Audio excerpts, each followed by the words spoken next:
You get all cleaned up and then you can't show. Well, I want to see you guys, so we might have to. No, but do they have to log? What's that?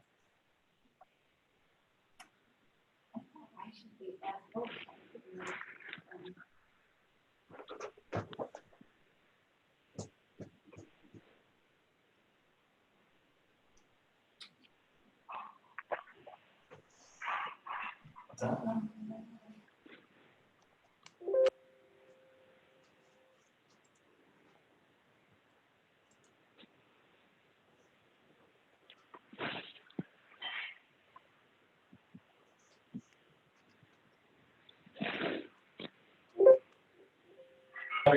All right, everybody.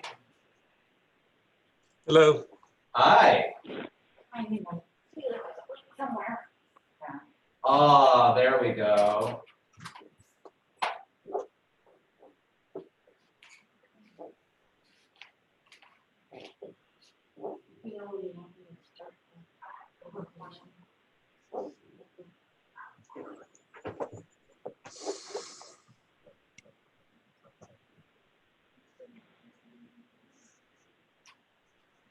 Who do we have at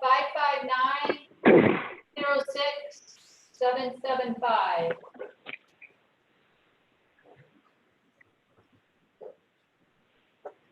Who's 559-320?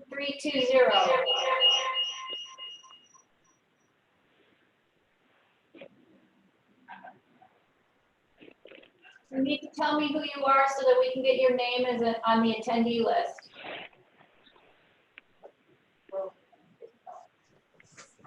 That's me, Matt Smith. Matt Smith, okay. Hi, Matt Smith. How are you? Good. How are you doing? Doing well, thank you. Good.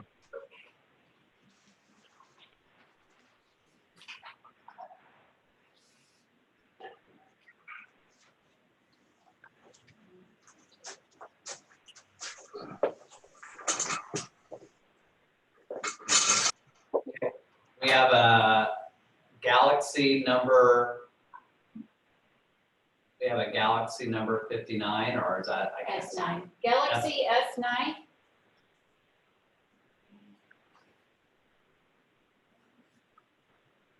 Galaxy S9. Somebody that's dialed in as an attendee.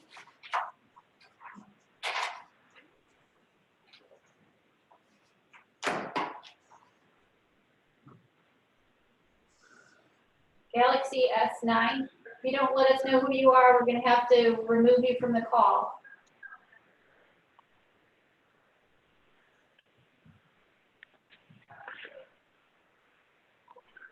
Galaxy S9, last call.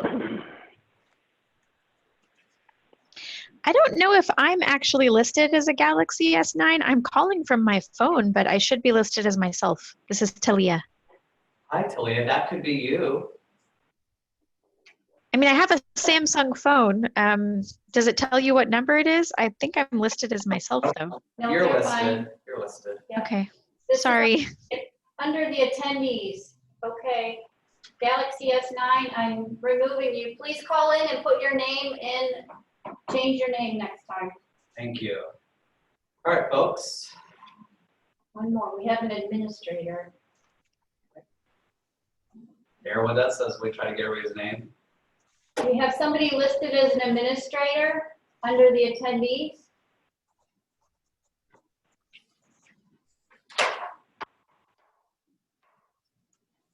Administrator, please, we need your name for public record. Feel free to dial back in when you're able to list your name. Thank you.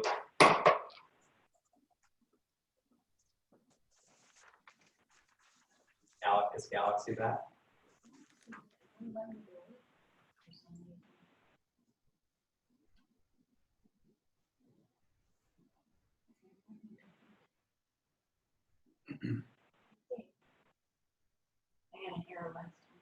All right, we can go ahead and get started. That's right. All right, good evening, everybody. Hope you're doing well on this Tuesday evening. Thank you all again for all of your work. We have a ton of people on the call, So I'd like to start off and welcome you all to our last General Plan Review Committee meeting. We have a really productive meeting this evening. I'm going to be giving you a couple of updates, but before we do that, wanted to let you know just for staff support today, in case we have some additional questions, we have the Planning and Development Department, Public Works, Public Utilities, Parks, Police, Housing, and Economic Development. Of course, I'm in the room with some amazing people that have been supporting us since day one. So we will do our best to run a very efficient meeting and hope we're able to complete our work this evening. Also wanted to let you know, thank you all. I always forget which camera I'm looking at. Want to thank you all for all of your work over the last couple of weeks in terms of reaching out to the council members regarding the 2 motions that we approved at the last meeting. I have some good news to report because of all of your work, and a special thank you to Keith and Nick and so many others that are on this call. I did talk to the council president today, and it looks like we're going to have a unanimous support for our recommendation for the fiscal impact analysis. So that's something really to celebrate. In fact, in my conversation with the council president today, he said there's a little bit of a competition who's going to make the motion. So I just want to thank you all for really making your outreach, allowing me to do some follow-up. It's really important work that we're doing. And just a special thank you to all of you for really reaching out. I know that everybody's busy, so Daniel, Joe, Keith, Nick, Gracia, Mariah, all of you that I've had conversations with, thank you again for all that work. Sal, so thank you. That's some great news. So we should celebrate, right? That's a big accomplishment so far. Very good. It's, you know, I just think it's the power of the work that we've been doing over the last 10 months, and I think the council recognizes how thorough we're trying to be in getting them some good recommendations. So thank you. The next thing that we're going to do is get into any committee discussions. We did have a couple of additional questions that came in, but they're regarding certain motions from Darius Assimi. So I will keep those questions for those motions, but wanted to open it up to see if there was any additional questions that the committee had this evening before we go right into the motions. Can you put it on the panelists so I can see their names? Feel free to chime in if you do.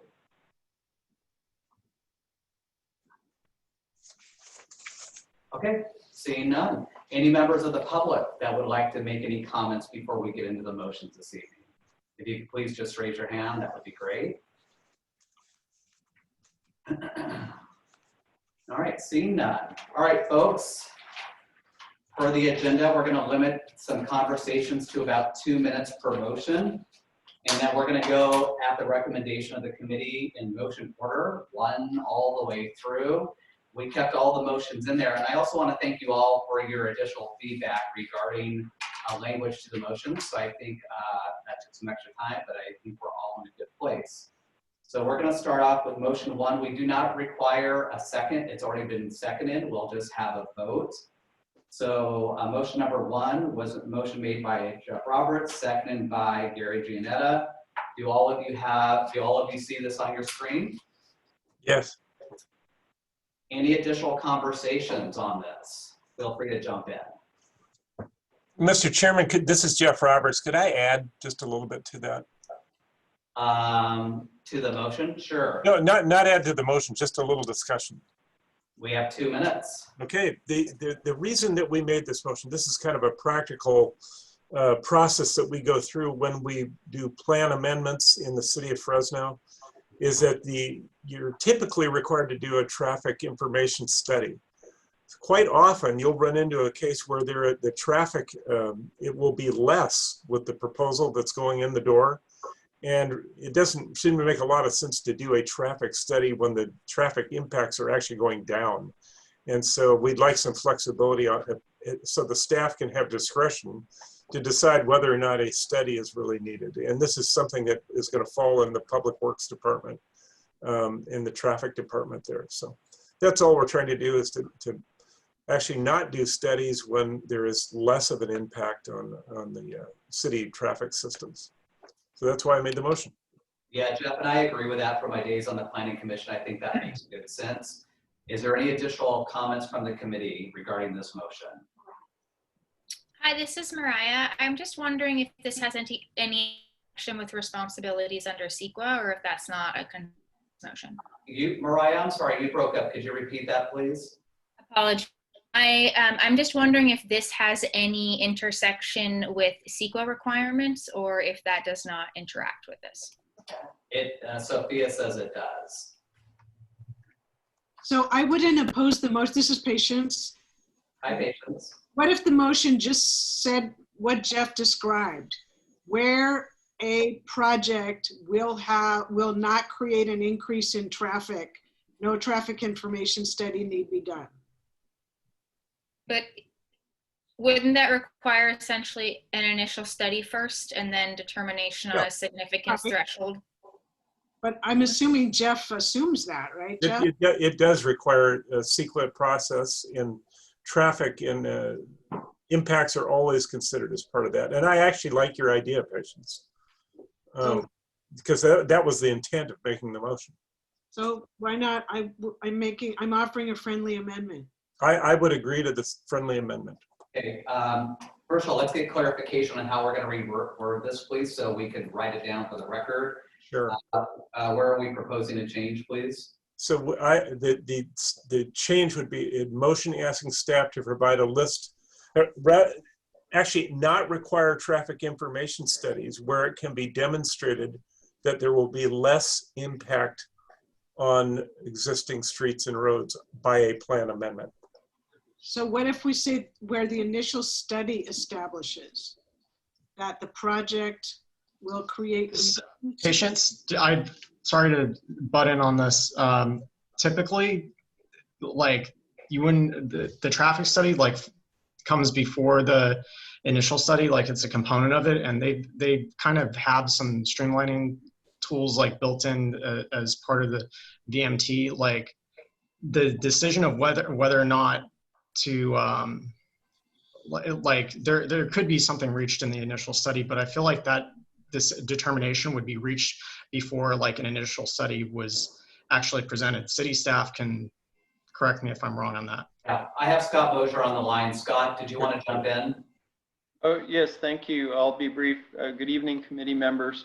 Right now, if there is a general plan amendment, and if it's going to be a reduction in amount of traffic, all we want to require is just a single page memo that says this is how much traffic was generated before, this is how much with the plan amendment, it's less, no traffic studies required. But there is a one-page simple memo that we just need to include in the project.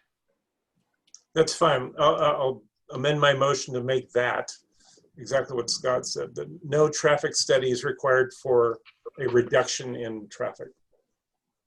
Is there concurrence from the committee on that? Is there no trust? This is trust but not verify? How do we, I mean, who studies it, or how do we know? Is this just like... The staff knows. Patience, I have confidence in the planning and development department to help guide our recommendation at this point. And remember, it will be additionally vetted for the broader public conversation at the workshop that we're going to do with the city council in a couple of weeks. Perfect. So Gary, Gianetta, do we have concurrence to make the changes on this motion? I just want quick, would it be possible if in case there's shifts in CEQA law, language of consistent with state law? I wish I got every word you said. I'm sorry, my internet must be screwy tonight. Would it be possible to just add the language consistent with state law so that we have, we know it will be in compliance, or we just cover that aspect of it? Jeff? I'm sitting here trying to think how the state would become involved in a staff decision as to whether the traffic's going up or down. But I'm just thinking of CEQA and, in case there's... I would just say in compliance with CEQA, with state CEQA guidelines. Great, perfect. Yes. Okay, Gary, I'm assuming that you are concurring with the additions and changes. Gary. Okay. I'm assuming he's a yes. All right, having said that, we are going to close on any conversation. Any member of the public wishing to comment on this motion, please raise your hand. Okay, at this time I call the question. All those in favor, just say aye. Aye. Aye. Any noes? Say your name. Any abstentions? Perfect. Unanimous support. We'll get the language cleaned up and we'll send it back out to the committee. Good. Thank you, everybody. Make sure it's correct. All right, motion number 2. Motion made by Gary Giannetta, seconded by Sal Gonzalez. Open it up for any questions. It's all on the screen. Any questions by members of the committee? I have this is Patience. Okay. I think it makes perfect sense for development, for DARM and members of the development community to talk about conflicts, what somebody might think is a conflict. I don't see how you resolve them unless, I mean, that's a policy question. I'm not understanding what resolving conflicts between the general plan and the development code mean, unless it means making a change in one or the other in order to harmonize them. And in that case, that's a legislative action, and that would require public input and participation. And so I'm thinking I might be missing the point of this because it worries me a little bit. Yeah, there are some consistencies with the timing of the general plan and the adoption of the development code. So I think, Gary, are you on the call? He gave a specific example. All I'm saying is that the process, if there are conflicts, the process for resolving them is not going to involve just DARM and the development community. It's a much bigger thing than that. Jennifer, is there anything you could add to this? Or somebody? Barry, can I just this is Mark. I just want to just a question real quick. All right, everybody. Could you read the motions out loud before we Sure. discuss them? It's better for the interpreters so that they can be sure that they're interpreting the content of the motions for folks that don't speak English and therefore cannot read them. Okay. That's just best practice. Okay, Mariah, thank you. Gary, let me read it real quick. Okay. To have the Development and Resource Management Department schedule meetings with members of the development community to resolve conflicts between the general plan and the development code and make needed revisions to the development code when needed. Gary, can you briefly give the example that you were referring to? Well, the original example was with multifamily housing and the difference in the code as far as setbacks and noise. But I'd just like to say, what I'm attempting to do is this code was approved 1 year after the general plan. And we've had now, 5 years experience with it. And with anything as big of a change as the code, because it created all new zone districts and there's a lot of issues involved, you're always going to have some areas where there is a conflict between the two. And the intent is so that we can meet, and I would say that I think that the issues that are there, that staff's well aware of, and they would be willing, and things that everybody agrees to needs to be done as far as revision should be made, and not continue working with the code where there is these conflicts. So the intent isn't to try to, or who's going to determine whether they need to be resolved. I think it's going to be something that we work together, and when everybody agrees, hey, we need to change this, we have the ability to change it and correct it.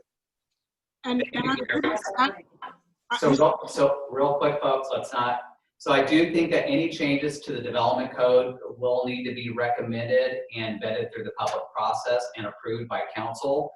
So Gary, I think what Gary and Sal are trying to say, there are inconsistencies that need to be readdressed. And when there is an inconsistency that needs to be addressed, it's not as simple as a sign up, but it's going to require the legislative process. We just got concurrence on that in here. So there could be a conflict, but it does need to be resolved by the council of the mayor's office through a public vetting process. Does that help?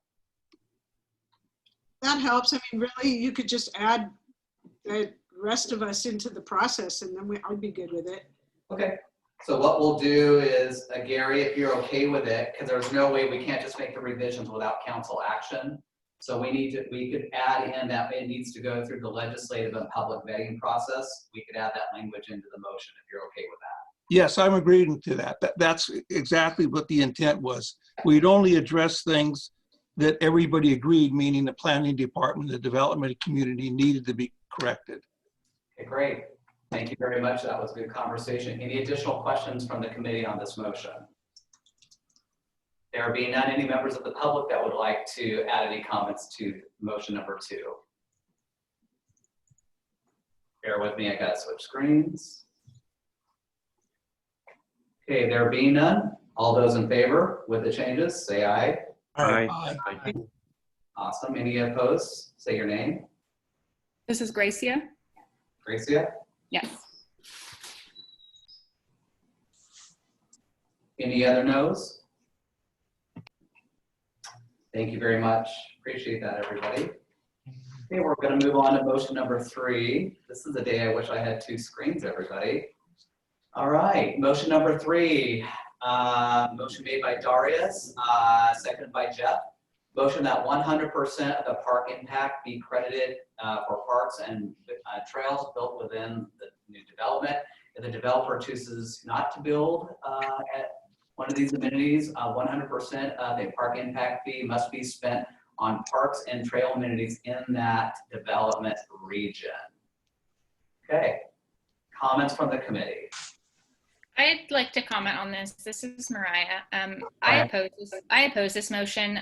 Right before this meeting, I was speaking with Esmeralda's office, and we were discussing a fiscal impact analysis that was recently conducted on a potential development on the outskirts of Fresno that found that the city of Fresno was substantially basically subsidizing the development of that project. And I think that we haven't shown yet that these projects are paying for themselves.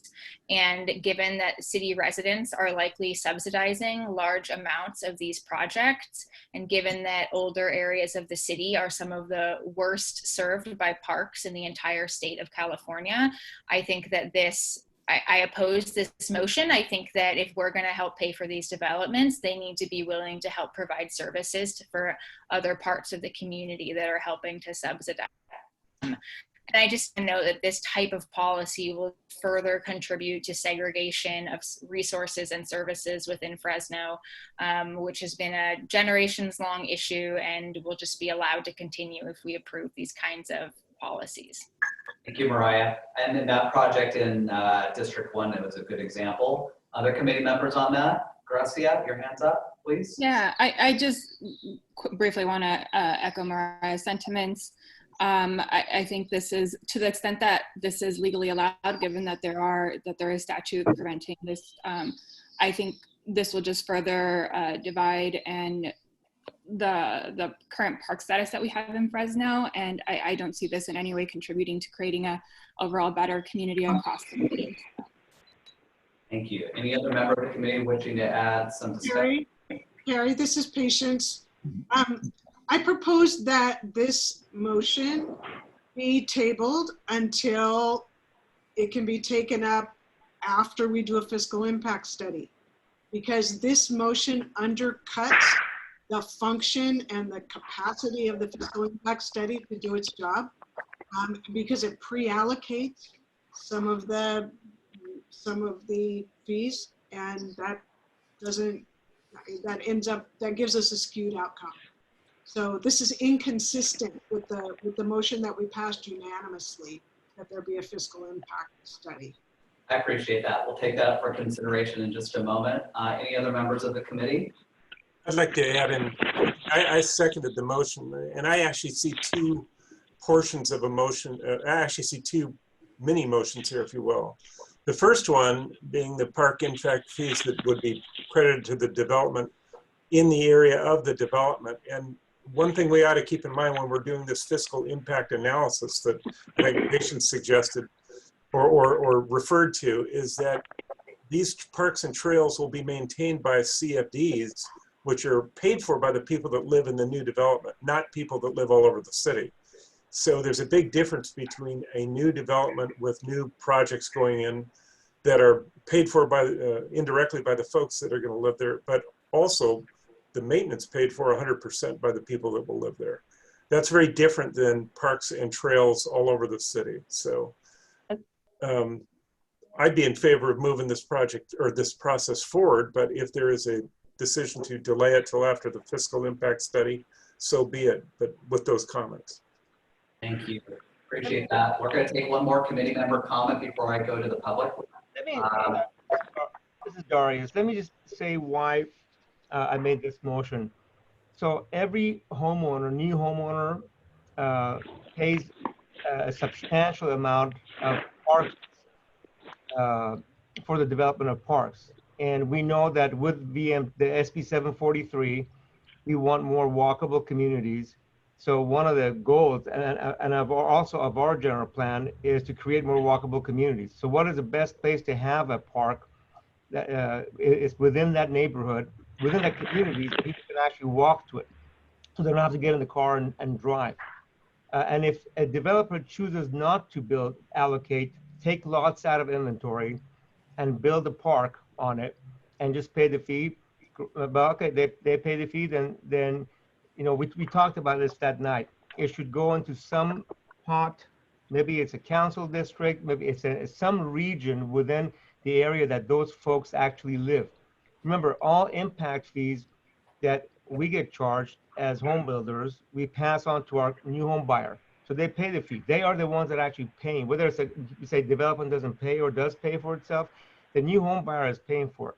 By the way, I sent an email to the committee about, and I don't want to belabor that now, but the property tax, since this was brought up, property tax revenue for new development is roughly 4 times that of older parts of town. And we did an analysis with the Fresno High area and with a new development. I think it was Fowler Shields and also at Copper River. And the cost for service was like roughly 1/20th from the new development versus the older parts of town. So just looking at those numbers, and I know there's been lots of conversation, new development doesn't pay for itself. I've yet to see an analysis. And our analysis actually shows the reverse. With that new development and the higher property tax. Hey, Darius. All right. Thank you. I got to move on to the next question so we keep it moving. Thank you. Sal Gonzalez. Thank you. Outside of the public comment, Mr. Chairman, call for the question. We got it. I appreciate that. I'm going to move to public comments now. Thank you very much. Councilmember Karbasi. Hey guys, can you hear me? We can. I just wanted to say I appreciate Mariah's statement that she spoke to Councilmember Soria, and that is one council member's opinion. I do want to offer some hope on this issue, though. I do, in my personal opinion, that's just my opinion, I would support this motion, and I'm going to tell you why. One of the reasons why the neighborhoods in Northwest Fresno and Northeast Fresno, their sidewalks and their trees are trimmed and there's a lot more maintenance is because it doesn't impact the general fund because of what are called LLMDs and CFDs, which I think Mr. Roberts mentioned. So the people that live there pay for it. Now, I'm a firm believer that the neighborhoods in Southeast Fresno and Southwest Fresno deserve to look just as nice and clean as Northwest Fresno. So I did make a motion today yesterday during the budget. We can explore that option, that funding mechanism for this entire city. But imagine if we had that CFD in Southwest Fresno and I say, well, you know what? I'm going to take the money from there and spend it in Northwest Fresno. That wouldn't be fair. And to take money people are paying and that they paid for their specific area and allocate it somewhere else wouldn't be fair going the other way around. This is a big problem. We're working on it. And I really, really hope this will be transformative for the city if we can do this. So I really hope we're going to have those quality neighborhoods all over this city, and that's all I have to say.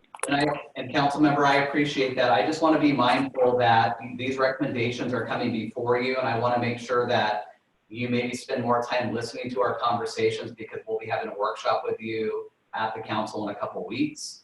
So I want to make sure folks feel free to have conversations without the legislative input as much as possible, if that's okay. All right. David. You're on. David? Oh, yes, here we go. Mr. Chairman, thanks for calling me. Just a request, whether in the spirit of the Brown Act, when you do have votes, if you do roll call votes, since we're on Zoom and must maybe recording audio only, just to keep track of who is voting for what. Just a request, and thank you very much. I appreciate that. We have the city attorney on the line. We've clarified how we're handling the voting process, so thank you very much for that clarification. All right, I'm going to bring it right back to the committee. We had public input. I tend to agree with patients about tabling this to allow the fiscal impact analysis to be discussed. If I had to vote on the motion today, I would vote no. I believe that we have a huge amount of disparities between our parks and recreational. While I appreciate what the council is trying to do right now to balance that out better, if I had to vote now, I'd vote no. But the question is, do we want to table it to allow the fiscal impact analysis to be done? We could table it if we choose, or we could just vote it up or down. So the fiscal impact analysis won't be done for another year, correct? no, it's probably going to be done. I would say that I don't think it's going to be a year, is it, Keith? If we get, I pray not, but it certainly isn't. It's going to take 6 or 8 months. yeah, and then also, Darius, just for clarification, these are recommendations to the council. It doesn't mean these policies are going to be implemented right away either. Correct. So I want everybody just to remember we're a recommendation body. The legislative body has to really deliberate these as well too. So I want everybody to be thoughtful and mindful of that. Okay. Gary, I've moved to table. I don't know if there's a second. If there's no second, it's easy. If there's a second, then you. I will second. I'll second. I'll second it. Okay, Second. everybody. All right. So we have a motion to table by Milrod. We have a second, which I did not hear who that was. Don? You can, Don. Okay, so we're gonna do this. All those in favor say aye. Aye. Now I'm gonna ask if you're voting no to tell me your name, please. Jeff Roberts. Darius and Semi. Sal Gonzalez. Steve Brandow.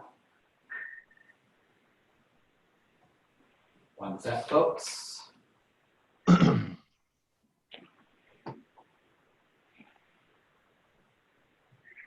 Gary, Gianetta, did you vote in favor to table? Can't hear you. Also, Matt, by the way, also Matt Smith. I think I might have been muted. I'm also not wanting to table it. Okay. One sec, folks. I think Gary's on mute. We can't hear him if he, I don't know. Maybe he doesn't know how. Yeah, Can you hear me? I voted no. You voted no. Gary, Janetta.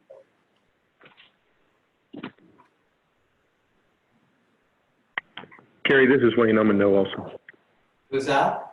Wayne. Hi, Wayne. You're voting no. Okay. Correct. Okay. 2, 3, 8. Okay, we have 1, 2, 3, 4. And Dick, what did you register your vote as, please? Yes, I'm supporting the deferral, tabling. Okay. 1, 2, 3, 5, 6.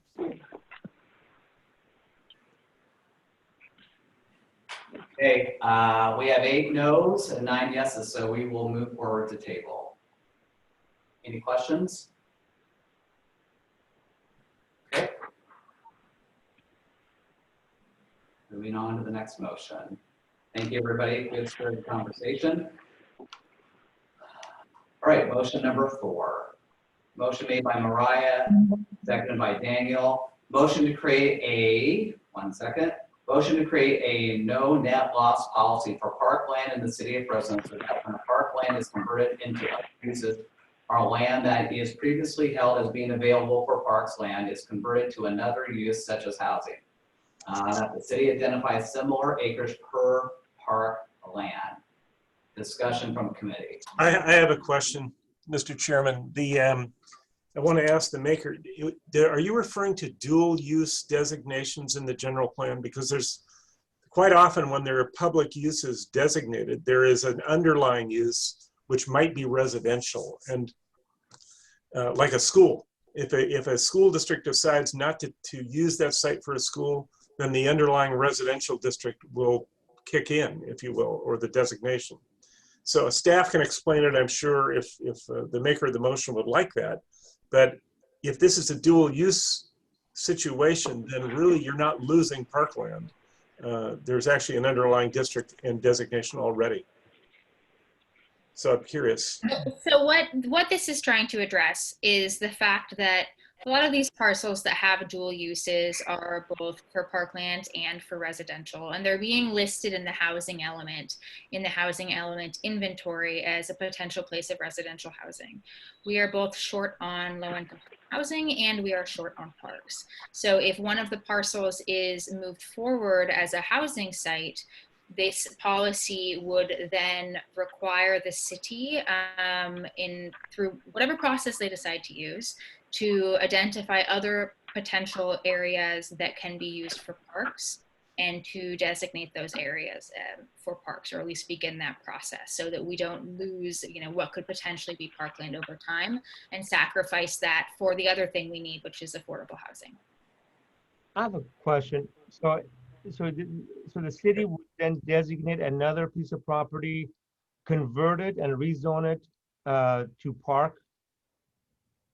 Is that what this motion is? Essentially, yes. So that means that the city's going to do a general plan amendment and amend a general plan. Yeah, I mean, I think that's done pretty often. I feel like every other week there's a rezone done, so I don't see that being terribly difficult. But I will add to Mariah's comments that a no-net policy is very common with affordable housing units. So I think this is kind of in line, just given where Fresno ranks on the park score across the nation. We are 92 out of 100. So I think this is critical. So I would say that it's something that I agree with Mariah on. Hey, if I can just chime in real quickly, it's Daniel. I'm the one who seconded this, and I appreciate Mariah's motion. Like, as a concrete example of how this might work, I think I alluded to this rezone that was located in Northwest Fresno, kind of over by Riverside Golf Course, where there's designated parkland it has the dual use designation, and they were seeking to put in a track map there and some residential development. That takes 15 odd acres of our parkland inventory, and we are counting that when we're evaluating ourselves about stuff. So not just letting that parkland disappear, going around and strategically saying, okay, if this land that was teetering on dual uses is going to definitively not be park space, we need to identify something that reasonably preserves the goals we're trying to meet when it comes to having an inventory of parkland acreage in terms of accessibility, et cetera. And that kind of decision making should probably be tied in, whenever there's a development proposal that says, hey, this thing that's been pending now is getting a track map adopted, that should go in there. It shouldn't have to be entirely a separate project. Thank you, Daniel. Sal, you had your hand up. Would you like to jump in on this one, or is it just? No, that must be lingering. Pardon me. Okay, thank you. Did you want to put your hand down? Thanks. Thank you. I want to suggest a friendly amendment. I like the idea of maintaining the inventory, but I don't like the idea of the city going out and designating another property for parkland if you don't have the advice and consent of the owner.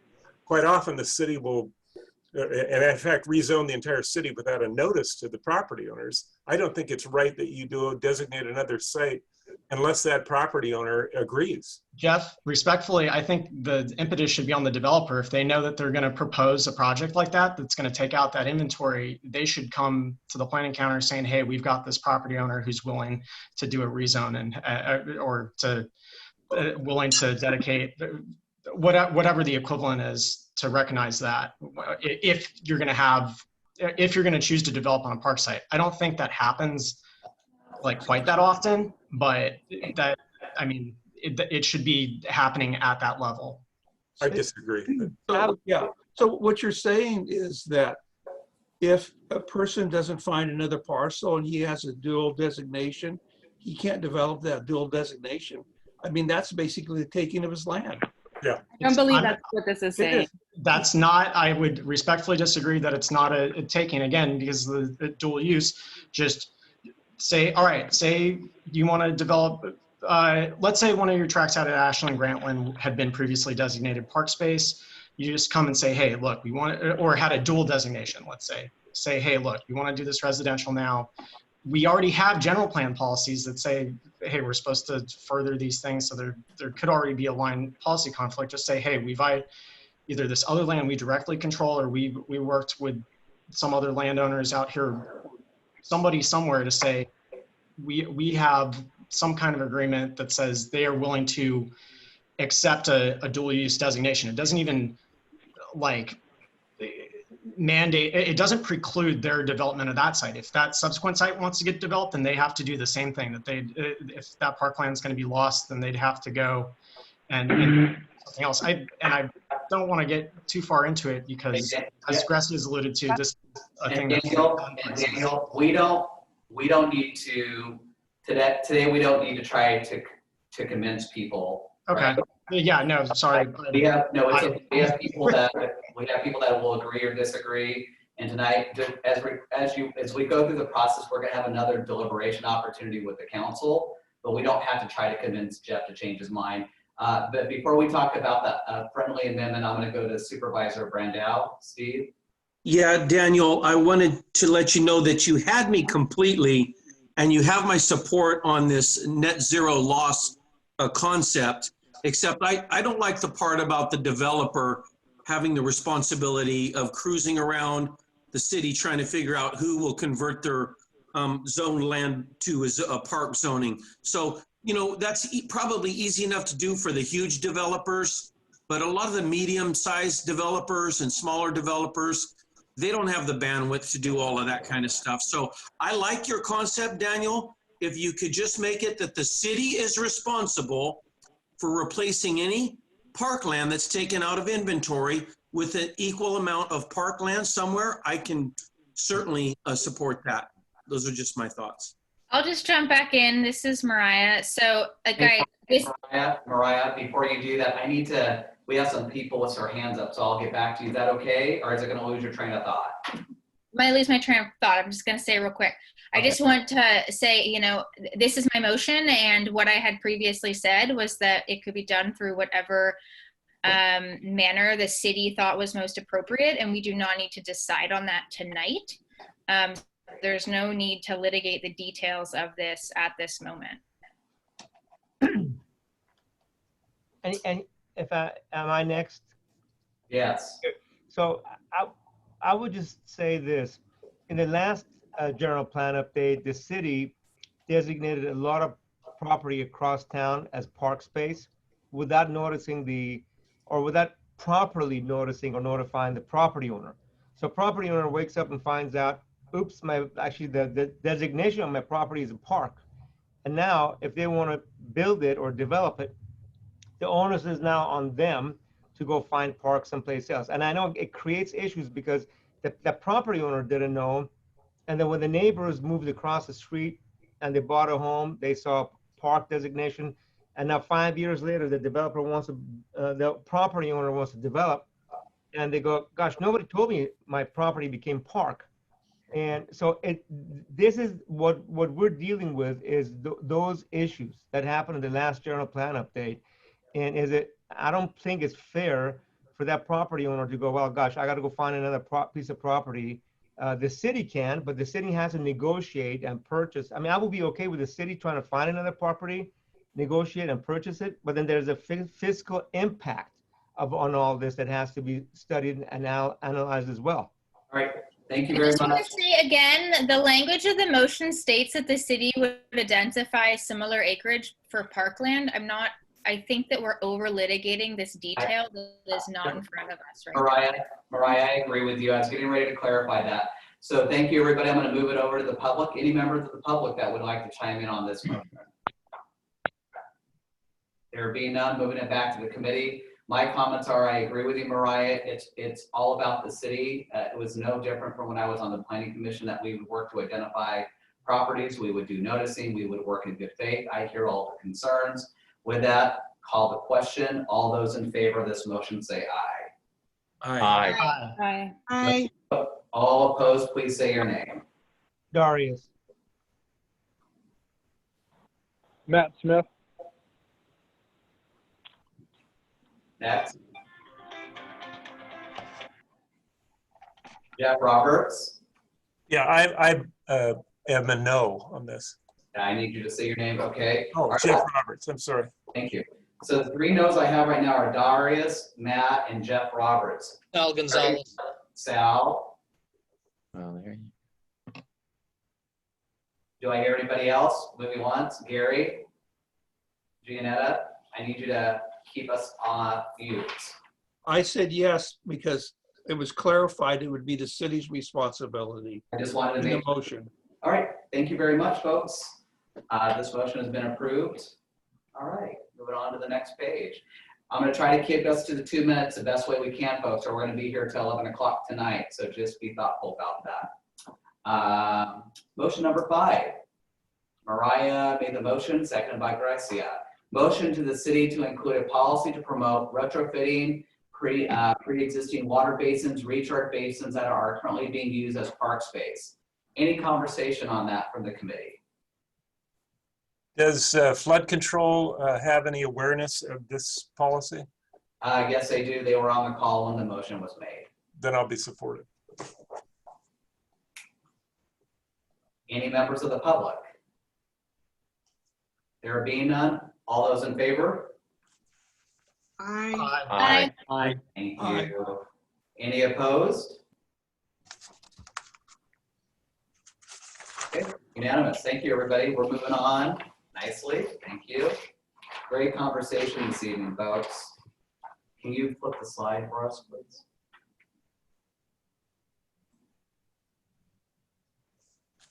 Okay. Motion number 6, motion made by Mariah, seconded by me. Motion to remove policy POSS-2-D for site park sitting next to freeways. Citing. Can't see that. Sitting. I have a question. Citing. Sorry. I have a question, and the question is that when I looked at that section, it said for excess or parcels that are adjacent to the freeway, not specifically just land adjacent to the freeway. It said like remnant parcels. And I guess, is that what the motion's covering, remnant parcels? Mariah? The motion is to remove the policy. It's pretty limited to that right now.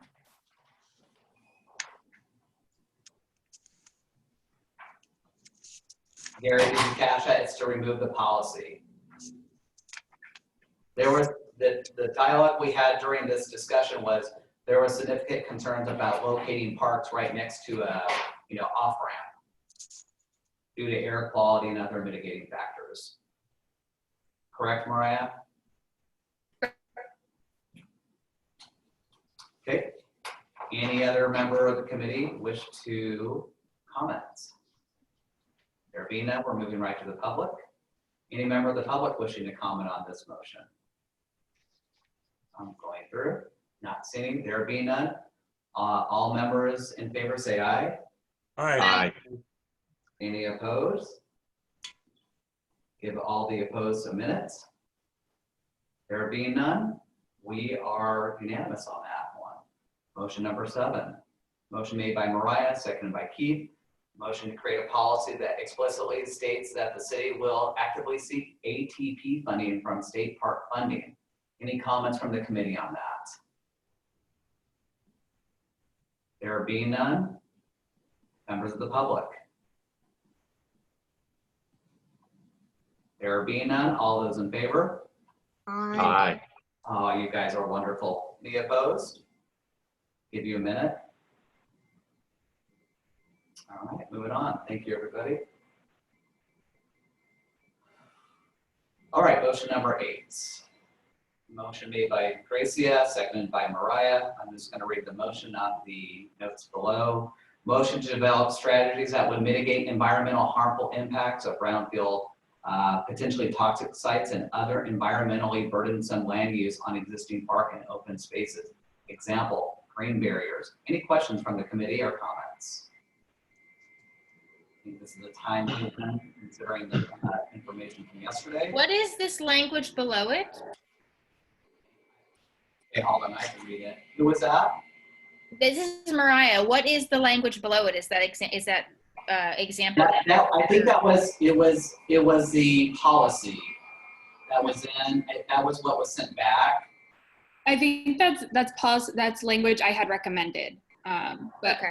The gist of it was, what I'm trying to get at is the first portion. Okay, thank you. Thank you.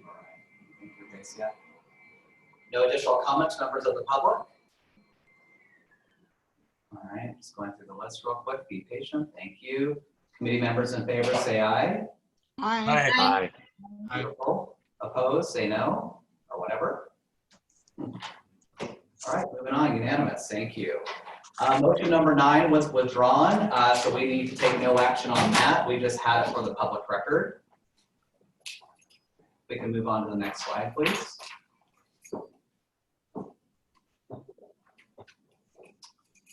Motion number 10, made by Patient, seconded by Gracia. Motion that the report of this committee recommend to the City Council that it require as a condition of entitlement approvals that any new development be water neutral, that it be both water efficient, and that it fund or develop facilities to offset its water use. Any impact fee that is a typo, that needs to be removed from that, so we'll remove that. Any conversations from the committee? I know we had some conversations up the last. I have a question or Mr. Roberts? comment. I believe if the property is within what's called growth area 1 of the general plan, which is north of Clinton Avenue, that it automatically, or through an FID agreement that was done in 2016, does become water neutral, because FID delivers surface water supplies to balance the groundwater. That's my understanding, and so I believe everything in growth area 1 is already water neutral. This is Mariah. I don't feel as though I have enough knowledge on what water neutral development might look like and how it interacts with Sigma to vote one way or another on this. I would like to request a friendly amendment that the motion be for this, some sort of analysis of how water neutral development would be, if it would be possible, or how it would interact with Sigma obligations, because I'd just like to know more about what this looks like before I feel comfortable voting for it. Okay. Patience, what do you think? Well, a few things. One is, to Jeff's point, I think what he's saying, if I'm understanding correctly, is that as currently zoned and based on whatever the EIR is, the master EIR or the pertinent EIR, there's enough water to supply the zoning, the development as zoned at this point. That assumes that there's no increased density. It assumes a whole lot of things. There aren't new developments that weren't anticipated, whatever. So that's part of it. The other part of it, it's, you know, what we know also from what Jeff said is that there's at least a theory that there are sufficient water deliveries to accommodate any given development, and that what that means only is that there's enough water. That's all that means. It doesn't mean it's water neutral. It doesn't mean what water neutral means is that whatever the use is at the moment, there is no increase in water use because of a new development. So, which is why Granville's growing almonds, which makes perfect sense. So here's the thing. This is pretty urgent. This is actually one of those things that we've been kicking the can down the road for generations. And so we've got a collapsing aquifer, and we've got, you know, it's really a problem. So and Sigma, I'm sorry, is not, I mean, the water engineers that I've spoken to who are working on Sigma plans are like, man, this is just a joke. Patience, thank you. I need, we have Mike Carvajal on the line. Mike? You wanted to chime in? Yeah, on thank you. So yeah, I just wanted to follow up on Jeff and Patient's comment. So to follow up on what Jeff said regarding the conveyance agreement that the city has entered into with the Fresno Irrigation District in 2016. So Jeff's correct that in Growth Area 1, any development that occurs there does come with the underlying surface water rights. So those automatically transfer to the city. In Growth Area 2, the surface water rights do not automatically transfer. And instead, there is already a specific requirement in that agreement that requires the city, or in the case of the development, to provide a surface water supply to offset their water demand. So that is already taken care of in that agreement. That's on top of a number of standards that are already in place in terms of developing, which is the Cal Green Business Building Code, the model water efficient landscape ordinance, and the city's ongoing long-range planning, our Metro Plan, which is currently being updated at this point, and that develops a long-term water sustainability plan for the city. And I think those coupled together will provide the city a sustainable water future, as opposed to potentially developing a number of smaller independent type projects that may come out of this motion. So I agree that the motion is somewhat vague and would need to get focused a little more before I think we could really support this concept on top of the requirements that are already in place. Can I? Yeah, hold on, Darius. I'm getting to you just a second. Yeah, hold on a second. Thank you, Mike. Darius, go right ahead. Okay. Jeff is correct. In 2016, the city redid the agreement with FID and split the Fresno into 3 zones. Really 2 major zones, but zone 1, which is the inner city, has the water. Zone 2 is the core has obviously existing water. Zone 1 has access to water. In other words, if you develop in zone 1 and you're in FID, when you developed before 2016 and after 2016, the water rights that came with that property went to the city of Fresno, and in return, the city of Fresno delivered water to your property for development, for building new homes. If you're in zone 2, those water rights went after 2016, go back to FID for farming usage and not for development usage. So now development in zone 2 is substantially more expensive, which makes housing less affordable in zone 2 areas. Just something to keep in mind. As these costs go up, housing becomes less affordable in those zones. Because now, if you want to develop in that zone, you have the water right, it's back to FID has it now, and you have to go back to FID to actually buy the water that came with your property. So, which all makes housing more expensive in zone 2. That's why home builders and developers are by and large looking at buying property in zone 1. Clovis Unified got stuck that property in zone 2 bought before 2016, and they're stuck because they have to go secure a water source, even though all right, we have a member of the public. I see you still have your hands up. Did you want to add something else to that before I go to the public real quick? I have a question. Okay. And I guess it's for patients. I'm still trying to envision this. So if there was a piece of land that was currently used as a single family home or zoned as a single family residence, and later it was upzoned and multifamily housing was put on there, which by having multiple families would more likely be more water intensive, how are you envisioning that this would interact with that development? Well, that would be a problem. That would be a problem.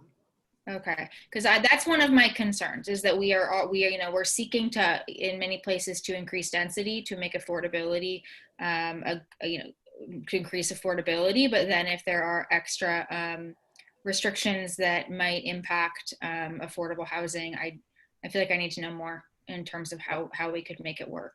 So, you know, I guess bottom line is, this probably isn't a policy that you could apply on a parcel by parcel, unit by unit basis. And I don't really know how we're going to come to terms with this. But I think we have to get, and I guess maybe really this is what I'm trying to accomplish. I would like to see us as a city come to terms with the fact that we have built a city in a desert. And how are we, you know, this is not, we can't grow forever. We can't, you know, we're going to have to change how we live, and how do we do that? So I appreciate that, folks. Let me go to a member of the public that's been really quite patient. Gary, let me just finish, okay? Okay. I'm not married to this. I could withdraw this motion. We've had a conversation about it. At some point, there's going to be a come to Jesus moment for the city when we're really going to be confronting what it means to not do this analysis, and Sigma isn't it. I don't think this motion accomplishes it either. So I've appreciated the conversation. I don't think we're gonna, you know, this isn't the time and place to get this resolved. And I agree with Mariah, there's so much we know. Unfortunately, Sigma isn't gonna tell us that, or at least not the way it's being developed at the moment. So yeah, so I'm withdrawing it. Patience, before you withdraw, just hang tight for a second. Brandon DeYoung, thank you for being patient. You had your hand up earlier. Would you like to chime in? Brandon? Oh, there you are. Can you hear me? We can. Thank you for being patient.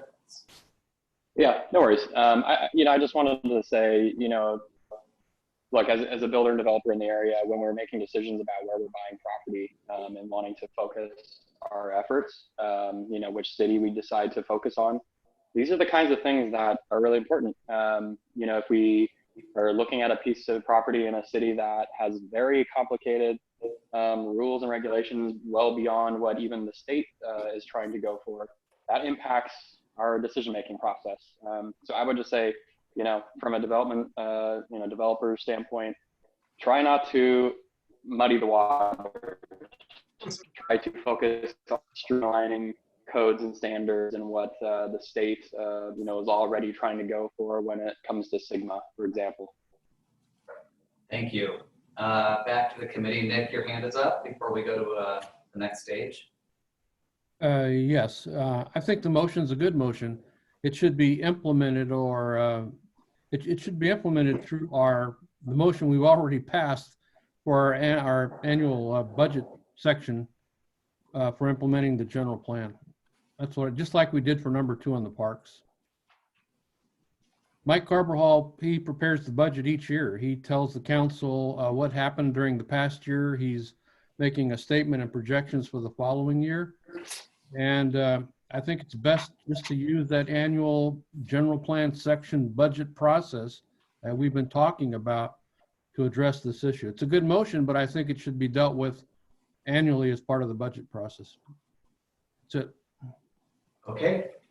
So Patience, what would you like to do? I want to do what Nick said.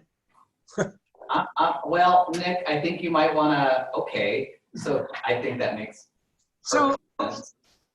So really what I'm suggesting, we put that prior motion, I can't remember which one it was, into a bucket that is essentially to be addressed in the context of fiscal impact and budget. And I think it makes sense to tell the city council this is of concern to the committee, and we want you to take it up when you have enough information to do that. And as Nick said, on an annual basis, that makes perfect sense. So I don't know how you accomplish that. I don't know how Robert's Rules of Order. Well, Patience, it's under the fiscal analysis category. If you see the category that's listed there, that's where these motions will land.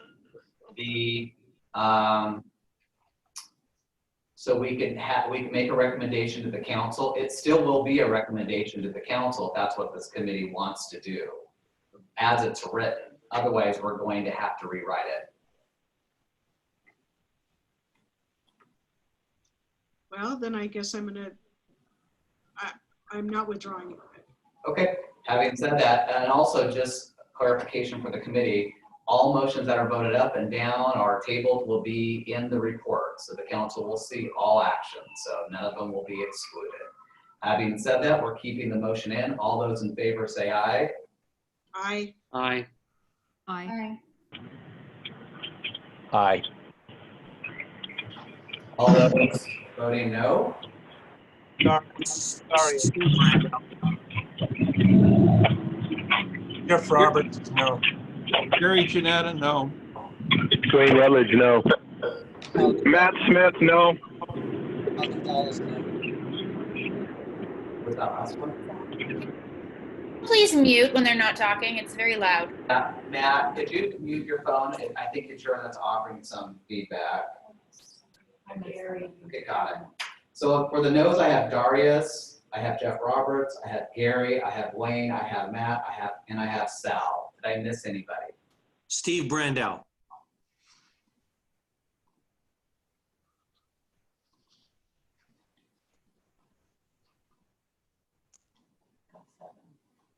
And I am a no. Okay, motion fails, folks. Sorry, but it will still be in the report. Okay. Moving on to motion number 11. Could you read Okay, it? you want me to go ahead and read it? Okay. Sophia's gonna take over for a minute for me on these. Motion to amend the greenhouse gas emissions narrative, general plan, section 7.3, pages 715 through 717, to reflect new scientific understanding of climate change impacts on the San Joaquin Valley, including effect on electricity supply, air quality, and temperature extreme weather events. Thank you. Is there no second? Oh, thank you. Yes, so very good point. Thank you. So we will, that is a motion that was made by Patience Milrod and it will require a second for further conversation. Do we have a second on this motion? This is Grecia, I'll second. Thank you, Gracia. Any additional comments from the committee on this motion? Yeah, I have a question. Thank you. Patience, could you clarify, what does that mean exactly? So I don't have the language in front of me, but basically the way the narrative to the general plan is written is, at the time it was written, it was extremely politically correct, as Mr. Brandow might say, meaning it didn't assert that climate change is a thing. It was like, there may be climate change, it may have these effects, so we're wiser now, and we also have a much clearer idea of what the impacts are. And those impacts, like insurers are doing and coastal cities are doing, they're impacts that we need to take account of as we make planning decisions. So that really we're talking about the premises on the basis of which the policies are created. And it's time to update them so that we're actually we're planning consistently with what the science tells us the risks might be and the challenges might be, will be, based on what we know already. So is it like a guideline to say, you know, make sure as you're updating the general plan, be mindful of greenhouse gas emissions and climate change? Is that what it is, or does it require fiscal study, analysis of each project on electricity? Remember what we're talking about here is the narrative. So it's the prefatory material. This is our general understanding of the world and how it affects this particular issue, which is greenhouse gas emissions. So it doesn't set policy. This proposal is not to set policy. This proposal is to ensure that as policy is set, it's informed by current science. Oh, so your motion is, as policy is set, make sure it reflects current science. Am I distilling it appropriately? Yeah, probably-ish. Yeah. Patience, I have a question. You also have motion number 12, which is very similar. Are these, does one take care of both of them, or do you feel like they're substantially different? Well, the second motion, which is motion number 12, actually does direct itself to how policies are created. So it requires that we look specifically, that we find out what the metrics are and change significant impact levels so that as we determine impacts, we're using good science.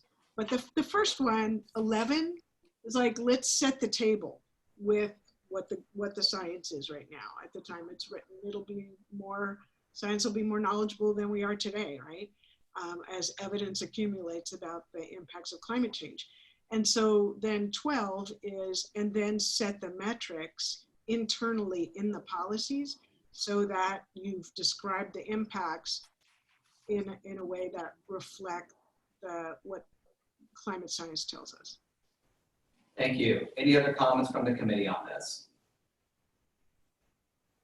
There being none, I'm going to move to the public. Any members of the public would like to add to the dialogue this evening?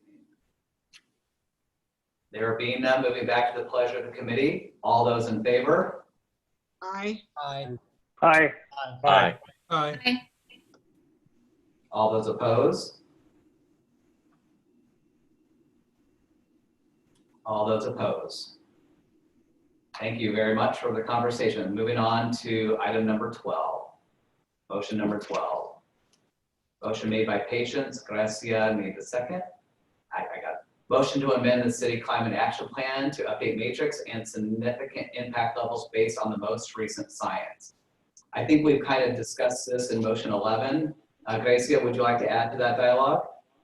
Yeah, I wanna, I guess this might be a recommended friendly amendment, but I am proposing a motion, I think it's one of the last ones, with respect to SB 379 that is a statute that requires jurisdictions across the state of California to basically have a climate action plan or resilience strategies. And I was wondering, Patience, if you think it'd be worthwhile to combine those motions, as I think we're trying to get at the same thing, is the city would have to, to be in compliance with state law, would have to create this climate action plan or resilience, climate resilience strategies.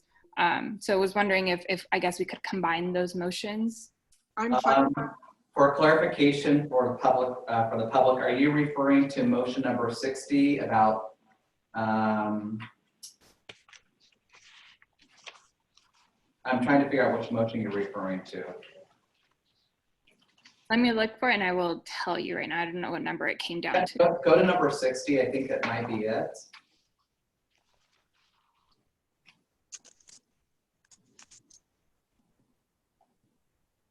When you reference, yeah, I think that's the one I'm referring to, which is a little bit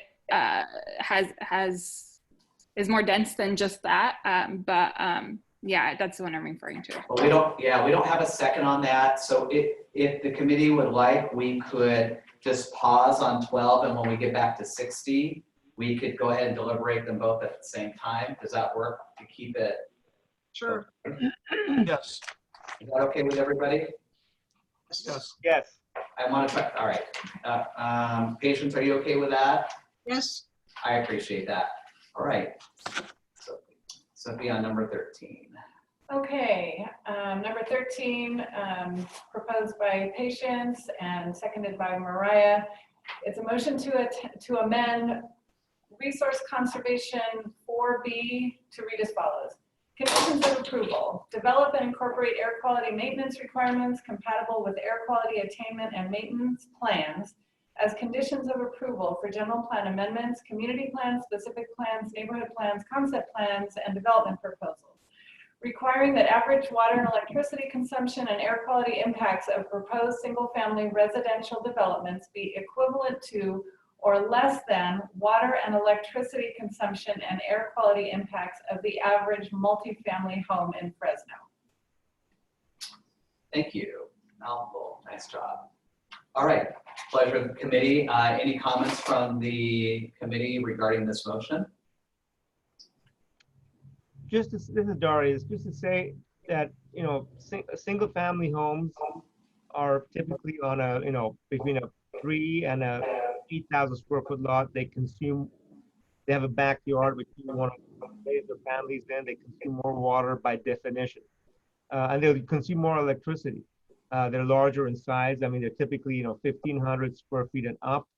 Multi-family units are typically 1,500 square feet and down, and have, by and large, no backyard, no front yard, common area that, you know, everybody uses. So it'd be very difficult to achieve this goal without doing something substantially different, or making the single family homes fit on substantially smaller lots with like no backyard, no front yard, and reduce the size of that single family residence. Thank you. I'd like to mention that some of these items on here, and especially water demands per capita.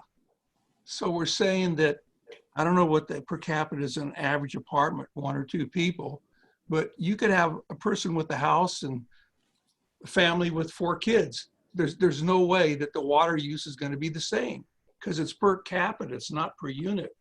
But we're trying to convert it to per unit, and that just doesn't work.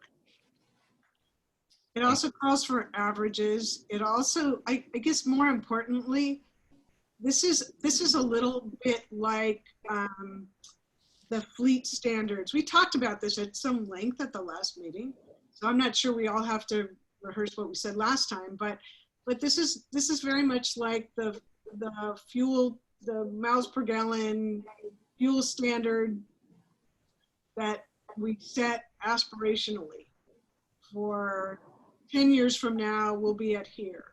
And so that's really what this is looking to do. It's looking to bring us into conversation with our environment and require decision makers to do a reality check, so that it's not just, hey, it's just this one development. Yes, I know it's 500 units and whatever, but it's only just this one, and then there's this one over here and one over there. And before you know it, we've really, well, what we have done is we have built ourselves past the point when we're actually sustainable right now, without drawing down, without creating significant climate impacts. So the point of this is to make us conscious when we make decisions as a city about how we're going to grow and where we're going to grow. It makes us look in a whole new way at business as usual. So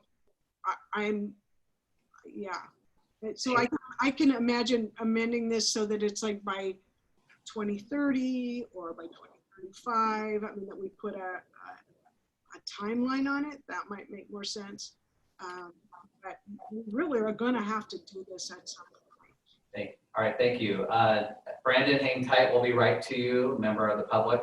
Nick? I think because of COVID, the new normal for a single family home is going to change. The character, the use, the function, the design, it's all going to change in the future.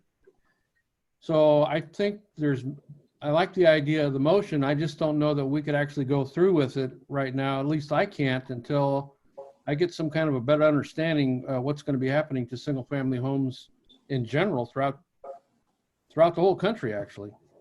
That's it. Thank you, Nick. Gracia?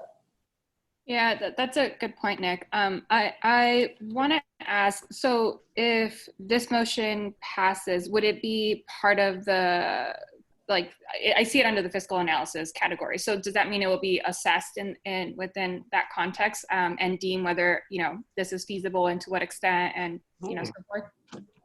That is the intent. That is correct. Well, actually, this is more about environmental impact than fiscal impact.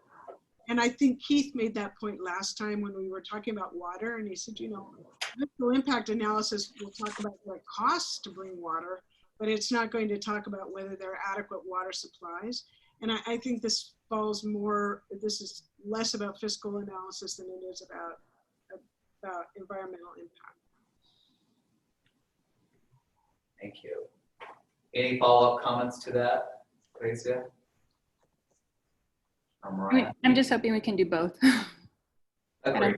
Do with one without the other. Let me get some comments from the public real quick, and I'll come back to the committee. Brandon DeYoung, please.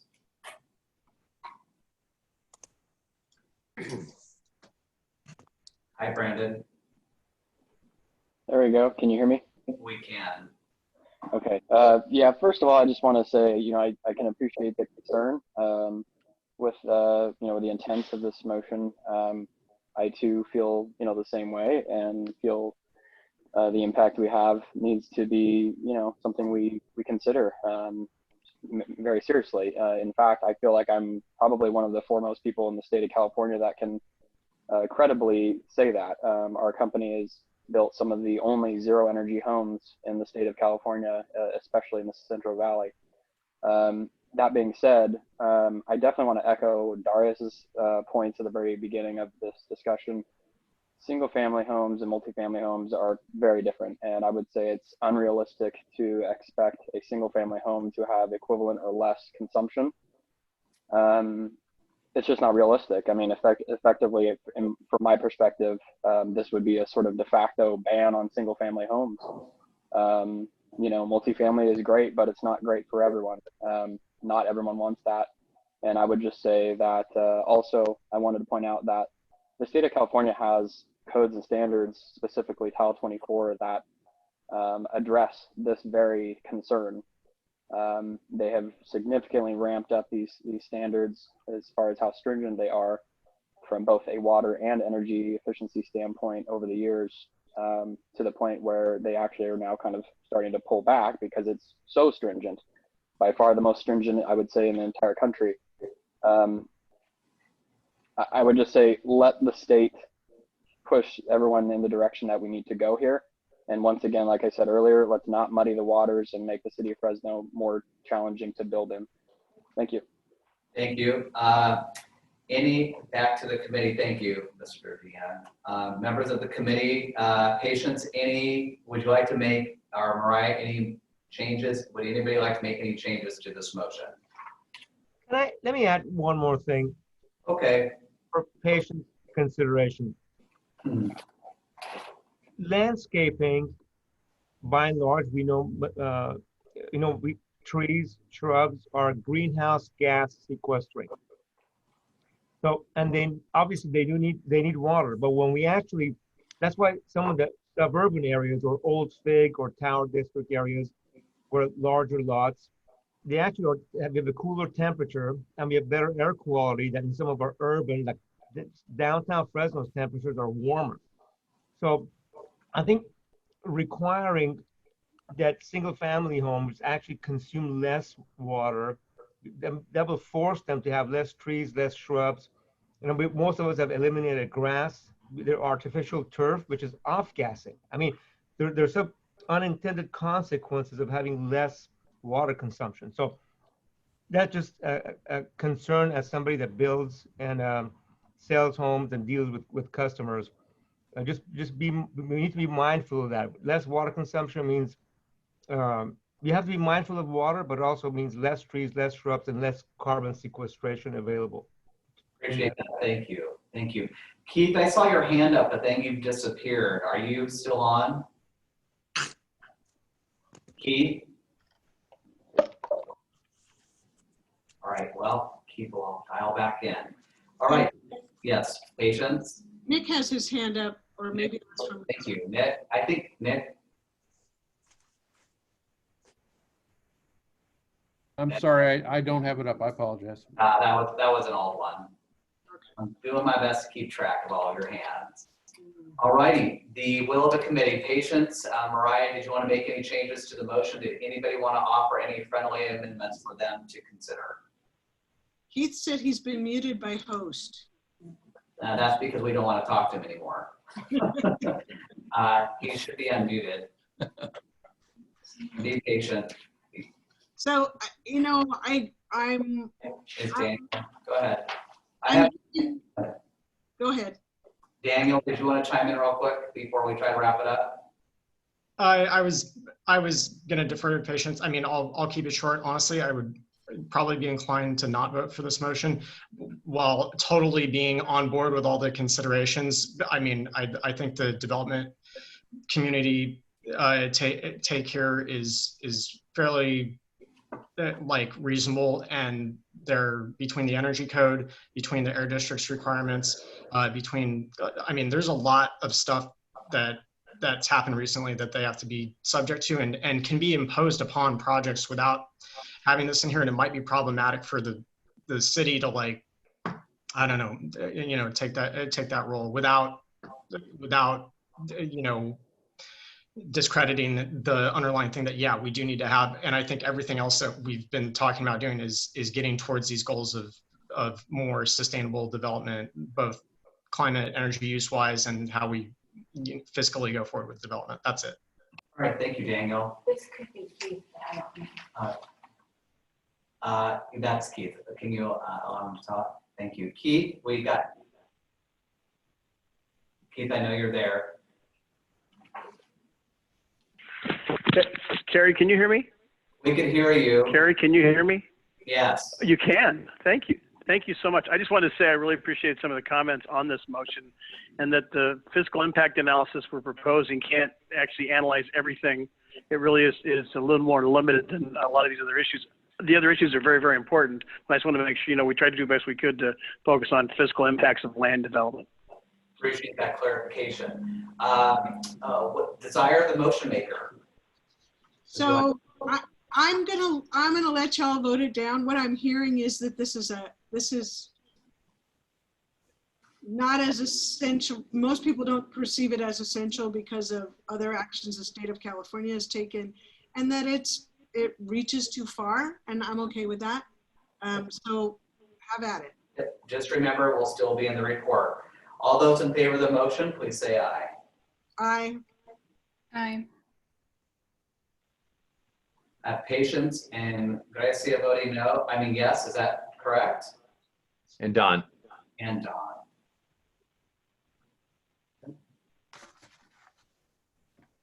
And all those, is everybody else a no? Yes. No. This is Mariah. I'm going to abstain. Mariah, you want to abstain?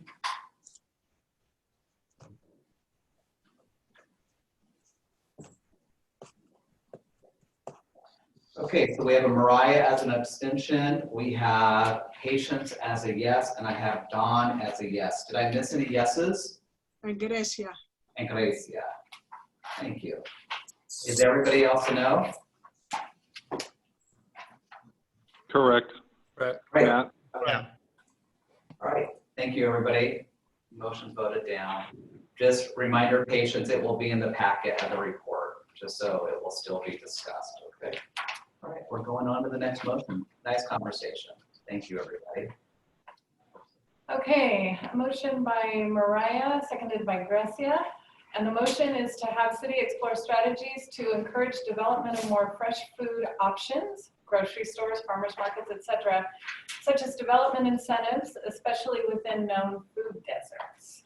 Thank you. And just for a clarification on this, so I know that there was a letter that was sent to the committee that was written by Darius Assimi. There is a legislative discussion at the council meeting on Thursday. This is not within our jurisdiction, but Darius, to honor your commitment to this work, if I could give you a minute, if you or so, would you like to chime in and say a few words on this? Yes, be glad to. Thank you, Kerry. Just briefly, food deserts are a concern to all of us. We have them in Southwest Fresno, some of the other parts of the community. West of 99, we have more of the food deserts. Talking to many brokers that represent grocery stores, the grocery stores can't operate and be profitable without selling alcohol. I don't make the rules. I'm not in that business, but I'm told that the ones that don't sell alcohol eventually close down. I believe Lasson's recently shut down in Northeast Fresno. Their business model is, they don't sell alcohol. So, and there's a legislation that's going through that's going to get voted on, that if it passes, it will basically substantially restrict the sales of alcohol which, you know, I'm supportive of reducing liquor stores, especially the bad actors all over our community, the ones that are violating existing laws, the ones that are, you know, having lots of other challenges, blight, you know, for breaking the law, selling to minors in front of schools. I mean, I'm very sensitive to that. But this, at the same time, prohibits small neighborhood markets that are walkable to open up all over this community, because now it insulates the existing liquor store owners.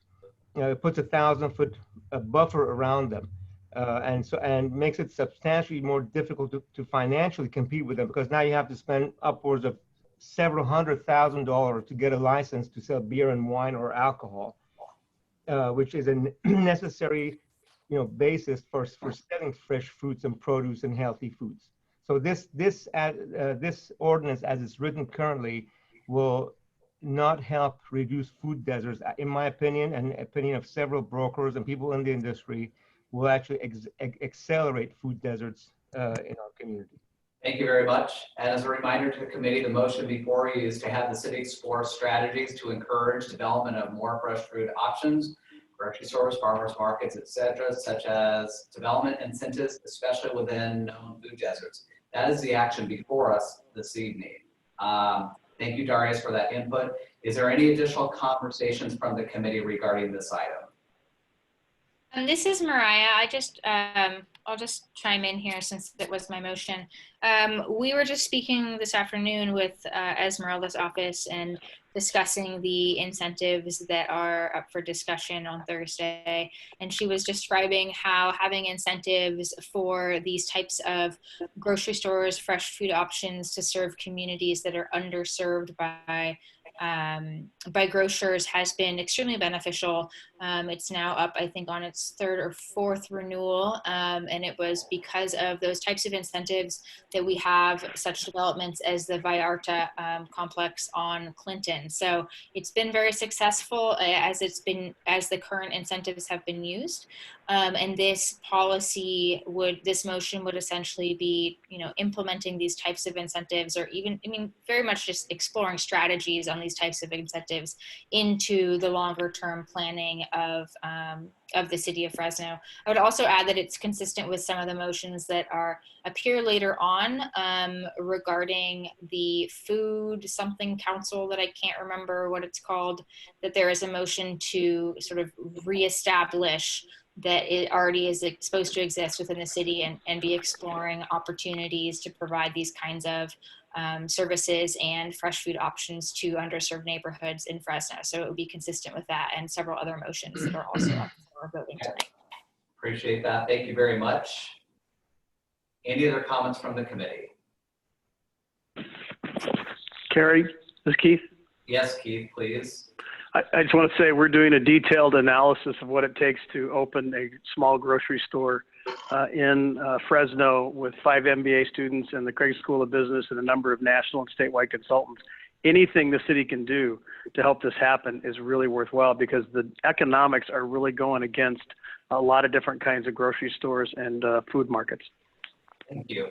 And just before we go to the public, and the reason why we gave Darius a moment or two to speak to this, because he really did feel that the potential adoption or non-adoption tomorrow could work against this policy. That's why it was brought up this evening. That being said, members of the public, any members of the public that would like to add some discussion to this item? There be none, back to the committee. Thank you all very much. What is the pleasure of the committee on this? All those in favor, say aye. Aye. Aye. Aye. Aye. Aye. Aye, thank you. All those opposed? I don't want to see one no, but I want to make sure. Are there any no's? Thank you very much, and thank you, Darius, for bringing that to our attention. I appreciate that. All right, motion number 15. Made by Mariah, seconded by Grecia. Motion to have city explore options for expanding the current housing-related illness assessment and testing, blood lead levels, etc., and additional types of funding that could be used to expand that program to provide for more proactive rather than reactive testing. Thank you. Any comments of the committee or clarification that the committee might need on this motion? There being none, moving this to the public. Any members of the public that would like to add their thoughts to this motion? There being none, moving back to the committee. All those in favor of motion number 15, please say aye. Aye. Aye. Aye. Aye. Beautiful. Any opposed? Thank you very much. Unanimous. Motion number 16. Motion by Ignacio, seconded by Mariah. Motion to include at the beginning of the chapter a section acknowledging the racial and socioeconomic injustices that have taken place in South Fresno communities, resulting in the unhealthy community status that we often see. Thank you. Comments from the committee regarding motion number 16?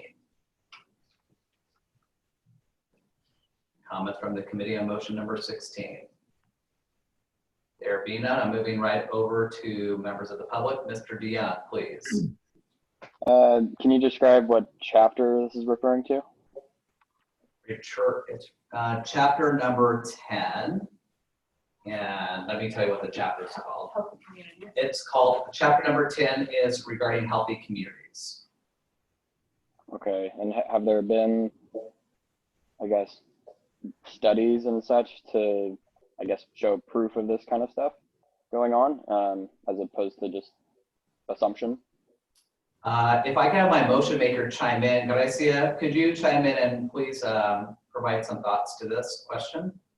Yeah, I mean, aside from just anecdotal and just driving in South Fresno in comparison to other parts of the city, yes, there are countless studies that have demonstrated the stark differences in Southern Fresno, included by the Brookings Institute, Urban Institute, as well as the state's Calamaro screen, which clearly demonstrates that about 40% of the city of Fresno's census tracts are identified in the top 10% of socioeconomically and environmentally burdened across the entire state of California, including that Fresno has about 11 of the top 20 top-ranking census tracts across the state of California. So yes, so there is definitive proof and empirical data that kind of proves that would require this narrative. So appreciate that input. Mr. DeYoung, any other questions regarding this item?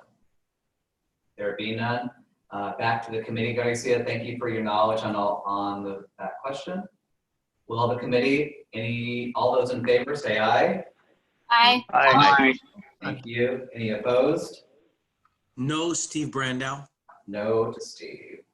No, Gary Janetta.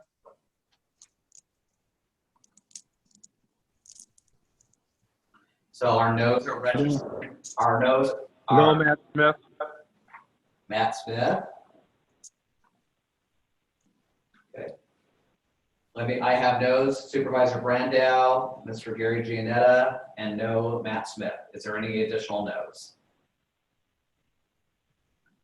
There being none, the ayes have it. Moving on to the next one. Thank you, everybody. Motion by Ignacio, seconded by Mariah. Motion to include a policy where the city would provide a type of reparation for Black residents, where the city would apologize and amend for decades of enforcing and implementing discriminatory policies that destroyed Black communities. Example, City of Asheville, North Carolina. Language should also include how the city would move forward working with Black residents. Thank you. Questions from the committee? Yeah, I have a question. Is this an apology, or is this actually coming up with funding? Gracia?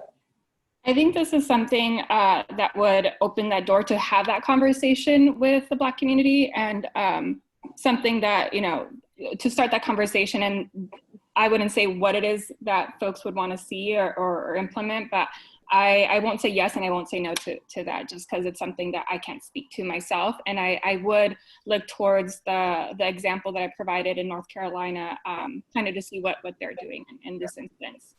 Yeah, Darius, I think at this point, it kind of focuses on an apology, but and if I'm correct, is that correct, how I read the motion? Yes, and then some. I think there would be some action as far as what is it that the city with its own vested power can do to atone for past discriminatory policies. And for members of the committee, this recommendation would be a part of the 2024 general plan update, which will start in the next couple of years. Gracie, that was the intent, is that correct? I mean, if we could get it started sooner, I'm hoping the city, this is obviously before, up to the city council, but I'm hoping if this is something they can take prior to 2024, I think we are in an opportune time to be having those conversations rather than waiting. I agree. Okay, I agree. I think I just wanted to clarify that for you. So thank you very much on that. Okay, one moment, please, as I go through. Patience Milrod. Thanks, Carrie. I wonder if it might make sense, because really Fresno's got plenty to apologize for, and figuring out what to do about our history is going to require a lot of information, developing information, and coming to a consensus about what reality really is. And I wonder whether or not, Gracia, you would consider using the states. Newsom just signed. We're going to do a reparations study using a Senate resolution or House Resolution 40 or the state's resolution, basically agreeing that we need information first, and let's study this. Not precluding an apology, because we don't need to study in order to know we owe an apology. But then what do we do? I think that's got to be informed by a community education process. And I wonder if you'd accept a friendly amendment along those lines.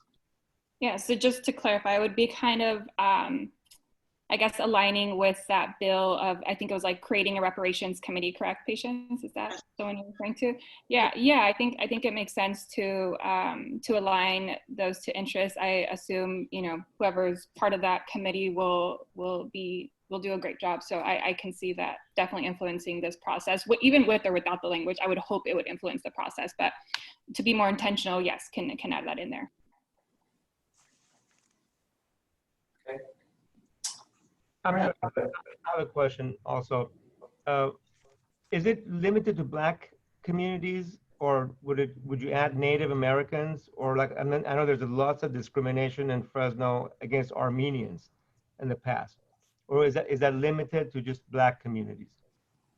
I think the purpose here is to really, yes, there's been a lot of discrimination and a lot of discriminatory policies. I think the intention here is just really acknowledging that the Black community as a whole, just in the history of this country, has just, along with the Indigenous community, has just been disproportionately, I mean, that's an understatement, honestly, disproportionately impacted.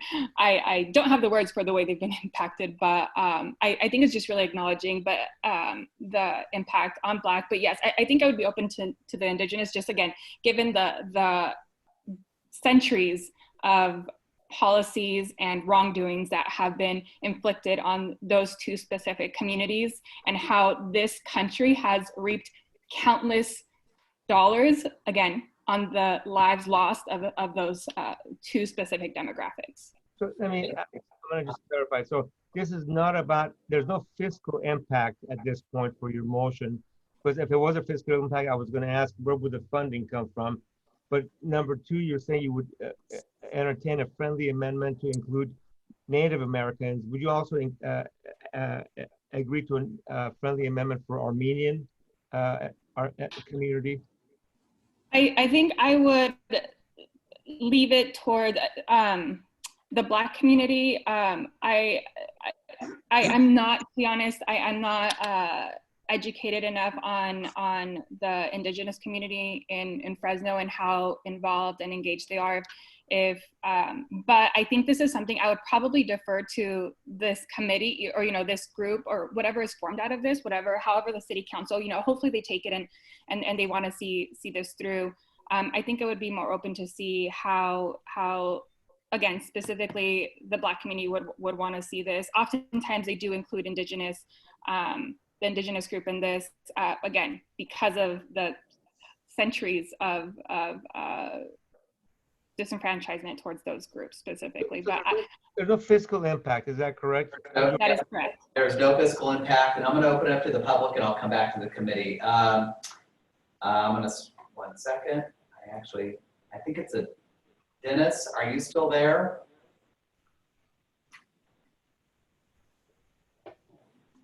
Dennis? Yes, can you hear me? We can, thank you. Yes, my name is Dennis Randall. I am the first vice president of the Phi Beta Sigma Alumni Chapter. And I would like to commend this committee on its efforts to acknowledge the wrongs of the past, including redlining and working to start this conversation. Let's have our community be a standard bearer with regards to how it treats its African American residents. I would encourage this committee, given the current climate and the systemic impact, to focus solely on the African American indigenous community. Thank you. Thank you, Ms. Thank you, Dennis. Thank you. Councilmember Kravasi? Hi there. No, I just wanted to comment. I appreciate the motion being made. I do want to strongly encourage the addition of indigenous community, as well as Armenian community. And I'll tell you briefly why. We just had a ceremony and the council unanimously supported the people of Armenia that are facing oppression today. They faced a genocide and they faced 1.5 million people being killed, and this country still doesn't recognize that genocide, unfortunately. But the really troubling thing is they were redlined in my district, unfortunately. If you go back and look at the deeds far enough, you couldn't live there. Of course, if you were Black, you couldn't live there. And if you were Armenian, you couldn't live there. And they're such a big part of this community. I think it would really, not that we are not focused on what's affecting the Black community in Fresno today, but I think it would really go hand in hand. We build more of a coalition of addressing a lot of the sins of the past. So that's all I have to say. Thank you very much. Thank you very much. Very timely to bring up the Armenian community. So thank you very much for that. Back to the committee. We have some input from committee members that we'd like to add. Several other groups to the list. Mariah, you have your hand up. What would you like to say? Yeah, thank you. I actually want to start before I say anything about the motion in saying that I'm glad to hear folks supporting the Armenian community and calling that out on this call. I hope that we all are paying a lot of attention on what is happening in that community right now. So I'm glad to hear that on this call. I do want to sort of second the idea around why it is critical that this type of motion or this type of process or kind of call to action lift up the Black community and the Indigenous community specifically, which does not preclude us doing other things on behalf of recognizing the oppression and discrimination, both systemically and directly, of other communities in Fresno's history. I mean, I think that redlining makes it very clear that many non-white communities were very heavily discriminated against in a way that is still very obvious today. But the reason that folks that are often advocate specifically to address and acknowledge the oppression of the Black community and the Indigenous community is because the Black community is the community that was subject to chattel slavery, which is one of the darkest moments in the history of this country. And although there are many other forms of discrimination that have taken lives and impact people today, you know, the wrongs of chattel slavery and the possession of Black bodies as property is really unmatched, except for by the genocide against the Native Americans, which also is the reason that Native American communities are often included Indigenous communities in these types of so I definitely support any kind of recognition about the unfortunate discrimination that has historically happened and continues to this day, both in Fresno and in other places. But I see why Gracia is specifically seeking to include these particular communities, and why the gentleman from the public as well was really trying to center these communities for this particular reason. And it is because really no one else has been subject to those types of indignities the way that those two communities have. Thank you. All right, so back to the committee regarding the language change. So there's been some recommendations to add a few other folks to the list. The Armenians, the Native Americans, the African American community. Is that still the will of the committee to add those folks to this recommendation? That would Wait My a minute, recommendation. wait a minute, Carrie. This would need to be, the maker of the motion ought to have some control over what the. I'm patient. I'm trying to get clarity first before I get back to you, okay? All right. Thank you. Welcome. All right, is that correct? So now I want to go back to the motion maker. Gracie, would you be comfortable in making a friendly amendment with Mariah to this motion, or no? Yes, yeah, I think I would like to add the language that Patience mentioned regarding, you know, alignment with state law, with the reparations committee, and in additions to including the indigenous community on here. At this moment, I would like to not include the Armenian community, not to say that they do not, are not deserving. However, I think that is a separate motion that I encourage, you know, my colleagues here to definitely make themselves. But at this moment, I think just, you know, given what has been spoken, I would include Indigenous and Black only. Okay, Mariah, you're fine with that? Yeah, I support what Gracie is saying, and I do recommend that others include additional motions because I do stand in solidarity with those groups. Okay, will the committee, all those in favor with the changes say aye. Aye. Aye. Aye. All those opposed? No. No. No. I need no one at a time. Brandau? Brandau, no. Gary Janetta, no. Sal Gonzalez, no. Jeff Roberts, no. Wayne Rutledge, no. Matt, Darius is, Matt Smith, no. yeah, Darius is no because, please put this on the record, because the Armenian community was excluded as as a friendly amendment. Otherwise, I would have voted yes. Okay, so for the no's, I have Brandau, Gary, Sal, Jeff, Wayne, Darius, anybody else? Could you make sure Matt Smith, no. Who is that? Oh, Matt, thank you, Matt. and Carrie, please make sure my comment is in the vote record. Sure will. And, okay. Motion's approved. All right, just a friendly reminder to the committee, we need to be, brevity is essential to getting through these motions today. We got to get them done today. And so I just try to get to your point as much as you possibly can. Okay? Can we take a 5-minute break? Yes, we can.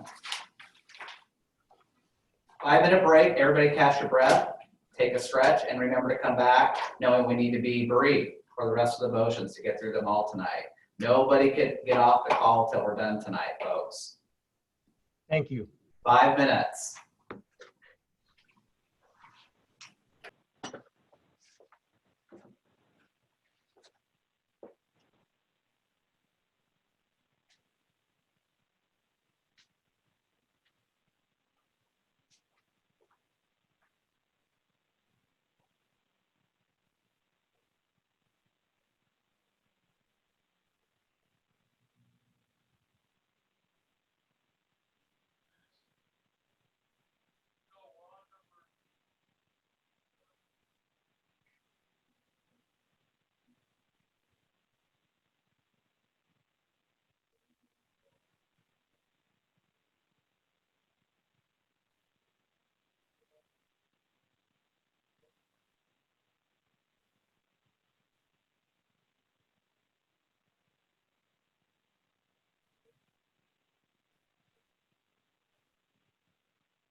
Oh, we're not on that. Okay, there we go. Okay, welcome back, everybody.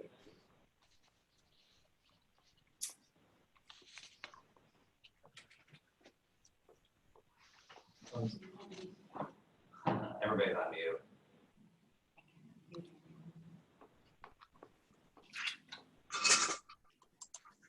All right, everybody, we're gonna get back to the meeting. I just got thrown out because it's like now o'clock. You're still on here. Yep. You're still here. All right, folks, everybody's back on. We're gonna move on to motion number 18. Motion by Gracia, seconded by Carrie. Motion to define heavy land uses as heavy industrial, light industrial, regional business park, and business park, and sensitive land uses as parks, schools, residential, and religious institutions. Also add that the determined distance shall be determined on evidence-based research that reduces cancer risks and other diseases the public is predisposed to by being within certain feet of certain facilities and accompanying heavy-duty vehicle fleet. Thank you very much. Members of the committee have any comments on this item? We're limiting it to 2 minutes because we have a lot to get through. Any members of the committee have any comments? Any members of the public? Well, I'm a little worried not everybody's back. What's that? Okay, all those in favor, say aye. Aye. Aye. Aye. Any opposed, say no when named. Any no's? Good. Moving on to number 19. Thank you. Motion by Ignacio, seconded by Mariah. Motion creating an institutionalized process with where the city would work with the Department of Public Health and Community. Could you change the screen, please? Yeah, thank you. Thank you, Darius. I appreciate that. Okay. Oh, all right. Motion creating an institutionalized process with where the city would work with the Department of Public Health and Community to provide a climate change assessment whenever substantial land use decisions are being made. Thank you. Members of the committee, any comments? What does that mean? You have to do it anyway.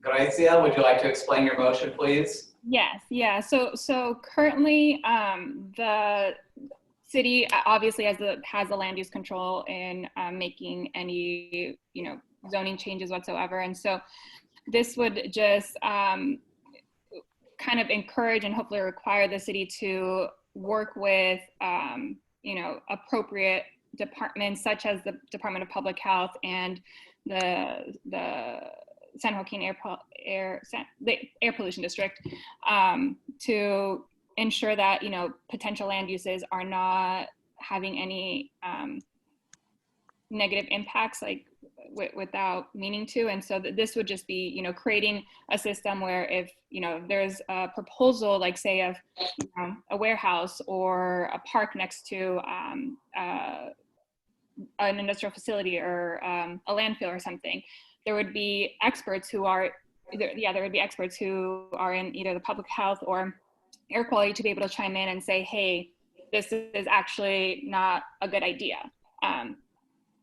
Or maybe it is a good idea, whatever it is that agencies can decide. And so it's just creating a very intentional process for that.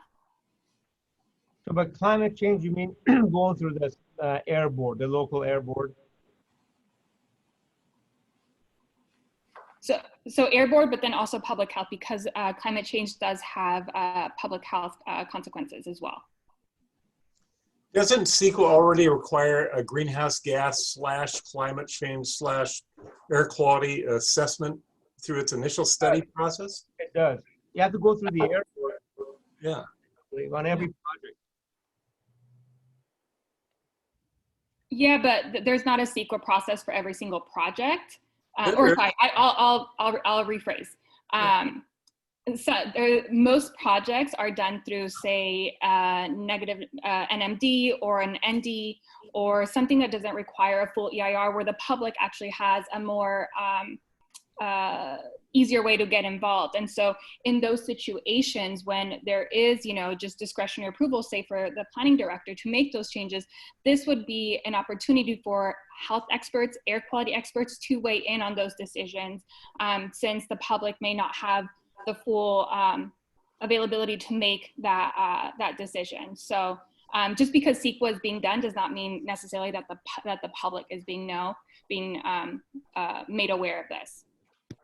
Thank you. Members of the public, oh, Daniel, I'm sorry, I apologize. My computer went down, so I'm looking at another screen.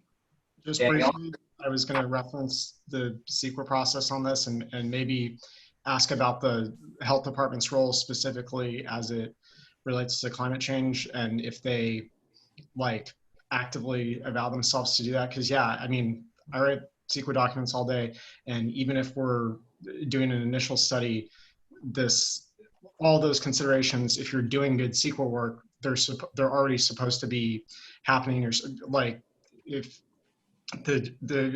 they say the checklist is recommended, it's not the end all be all. In practice, everybody uses the checklist, but it includes air quality, greenhouse gas emissions impacts, energy, the health, like when we do agency routing, the health department gets routed, and they talk about the presence of all kinds of hazards that are, you know, GIS maps, not everything from, you know, crazy site emitters to all kinds of underground storage tanks. So and even on a negative deck or a mitigated negative deck, there should be public review processes. Now, sometimes the way that those are carried out, like when an agency says, oh, we're only going to notice this many people, like adjacent property owners or something else, there could be some questions there. But honestly, I think the process that exists right now, when it should work to address those things. I can't always guarantee that it happens, and then I don't know if if we'd have the power to do something to make it deliberately more robust, like in the scope of what we're doing. I guess that would be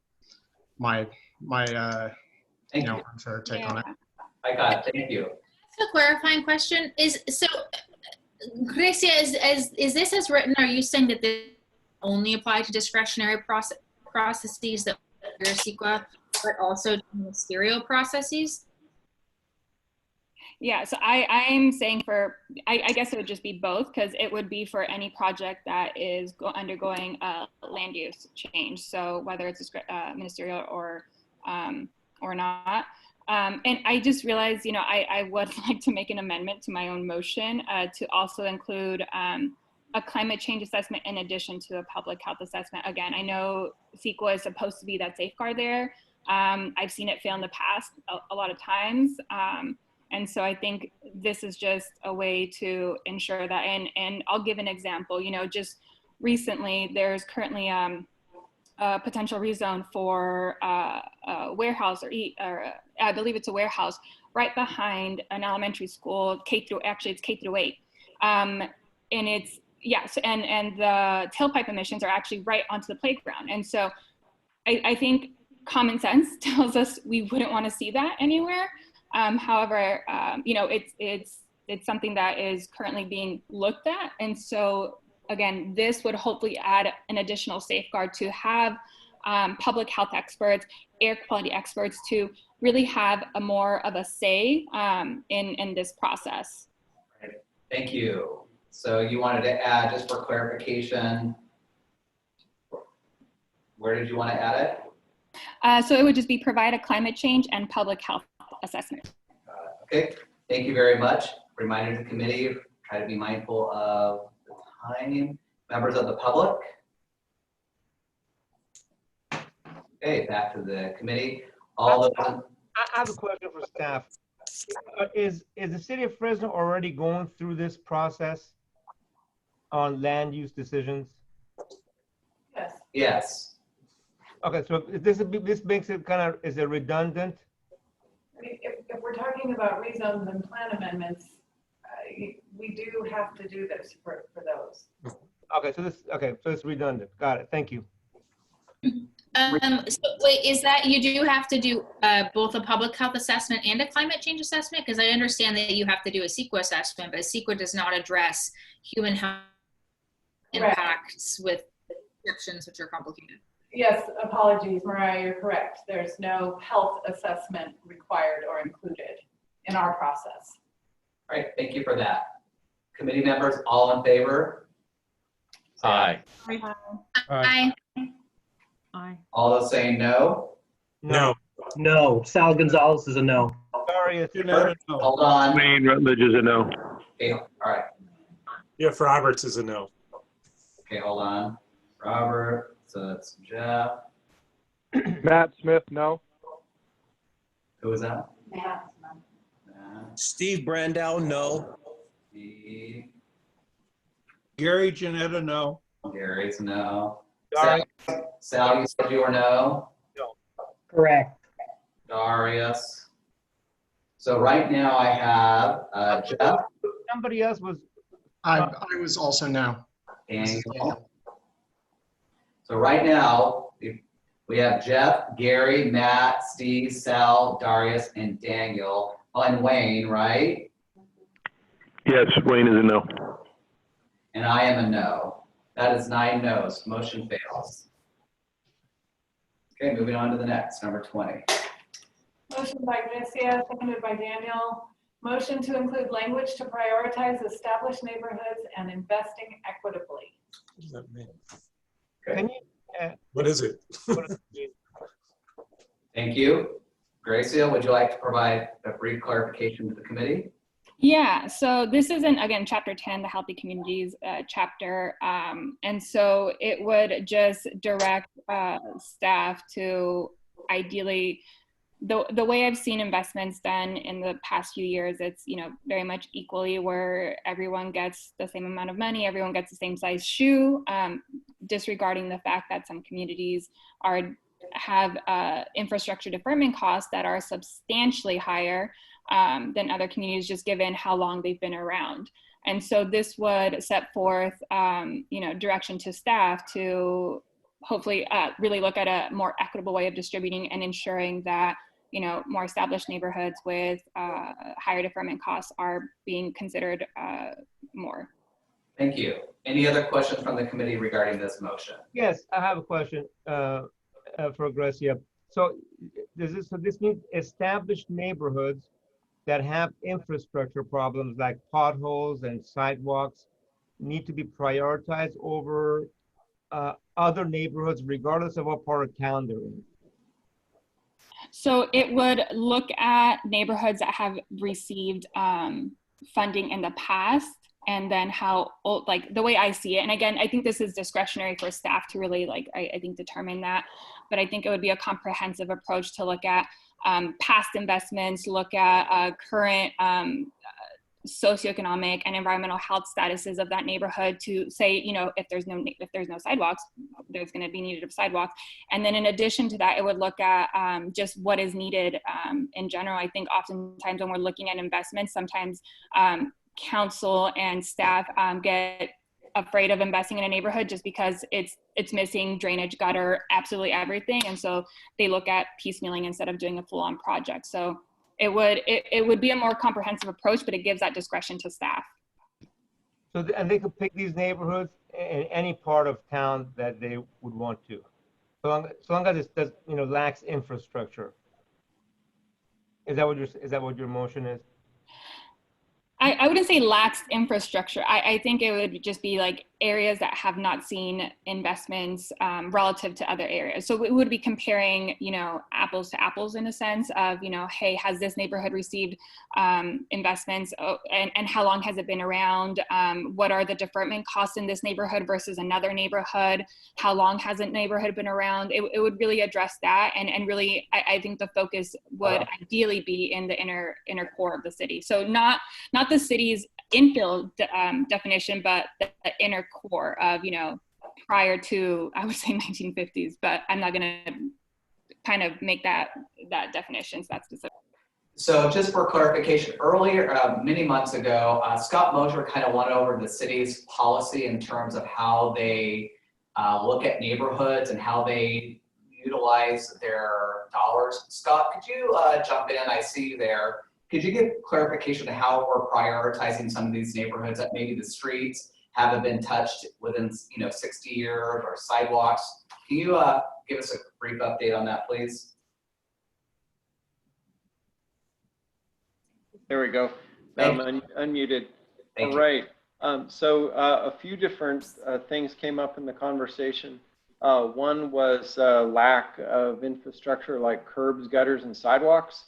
And when our city council adopted the active transportation plan back in, I believe it was February 2017, we worked with some groups like Leadership Council, Cultiva la Salud as well, and we developed a prioritization tool, and that included things like equity, safety, lots of elements like that. And as we've utilized that tool for planning projects, applying for grants, we have found the vast majority of those projects have been in South Fresno. And so that's what you're seeing now. You're seeing lots of grants and lots of infrastructure projects in those areas. I did want to speak to the lack of flood control facilities. I do recognize the city is hesitant to invest discretionary funds in that if we're really taking on the flood control district's obligations with no real potential of ever being reimbursed for that. So that is correct. That is a barrier in some areas where we lack the flood control master plan infrastructure. But I think that's a larger conversation between the city and the district board to tackle that. Lastly, on pavement, we do use a pavement management program, a system, and that balances out investments between what's best, how we can stretch the dollars as far as we can. And that's usually a mix of some reconstruction, some milling and repaving, and some preventive maintenance as well. I have a question for Scott. So Scott, this last thing you said about pavement spending, is this motion in conflict or in alignment with what you said? I don't think the motion would conflict with what we currently do in the area. I think it's really that the one piece of it is just the lack of flood control master plan infrastructure. Because if we don't have drainage, we really can't install curb and gutter with nowhere for the water to go. Thank you. All right, I'm going to ask members of the public. Any questions from members of the public? Thank you. There being none, all those in favor of this motion? Aye. Aye. Aye. Aye. Aye. Thank you. Any opposition to this motion? No, Steve Brandow. No, Gary Janetta. No, Jeff Roberts. No. No, Wayne Rutledge. No, Matt Smith. Who was that for Wayne? Matt Smith. Darius, I didn't hear you. There was a little.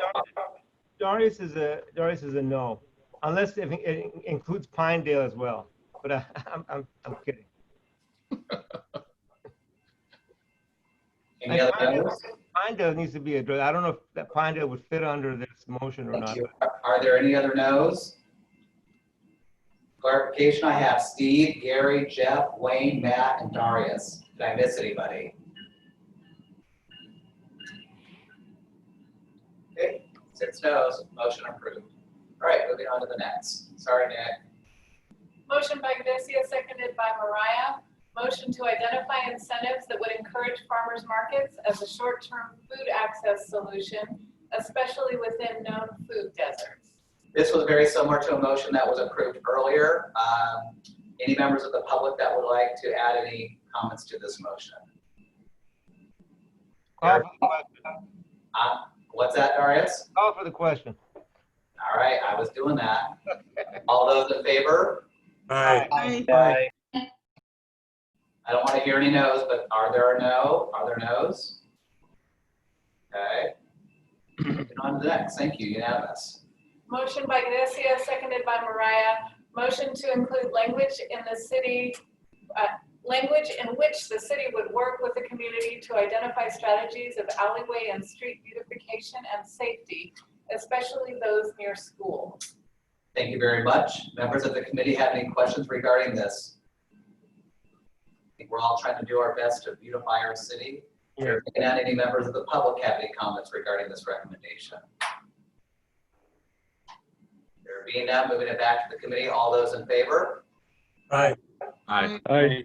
Aye. Aye. Any opposition? Thank you. Unanimous. Thank you very much.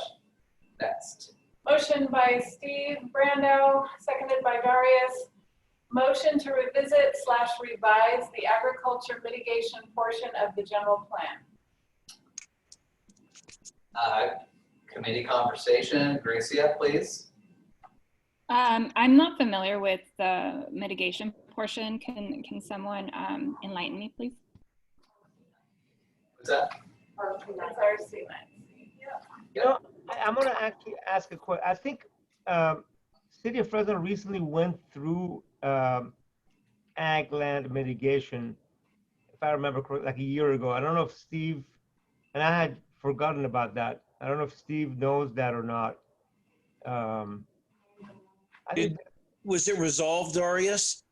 You know, I can't remember. Jeff, do you have any information? So the wording of policy, I think it was RC 9C, was modified, and there were greater options put in, and that was approved by the council. I don't recall the date. It is not as restrictive as it once was in 2014. Okay. Well, I have no problem withdrawing that motion. Just that when we passed the original general plan, we just really left that ambiguous, and a lot of stuff has changed in the 4 or 5 years that have happened since that vote. I'll just give you an example. We back then it was the preservation of farmland was like high on people's priority list. Right now it's very low. The county of Fresno just told a solar company they can build a solar plant on 1,000 acres of prime farmland because there's simply no water. And so I just thought it would be time for the council to revisit this in light of things that have progressed since their original vote. But if it's been addressed, I'm fine with that. That's a good point. In light of the drought we've got, development is not chewing up ag land. It's a drought that's chewing up ag land. I'm flexible. I don't think there's any harm in making a recommendation for there to be, to periodically check in with the mitigation plan just to make sure it's current. I don't think that's a terrible recommendation to make to the council for consideration. So, I mean, Steve, if you still want to withdraw, you're happy to do so, but I don't think. I think we should keep it, Carrie, because, but I do want everybody on the board, on the committee to know that I'm not actually recommending one aspect or one angle versus another. I just think it was left a little ambiguous last time, and they need to come to some conclusion, especially in the light of all this, of what's gone on recently. So I'd like to just vote on the motion and put it before them, and then they can discuss it. All right, thank you very much. And then staff will be able to chime in before the workshop. Committee members in favor, say aye. Aye. Aye. Aye. Aye. Beautiful. Any opposition? I abstain. Who is aye? Sorry, this was Gracia. Gracia, okay. Thank you.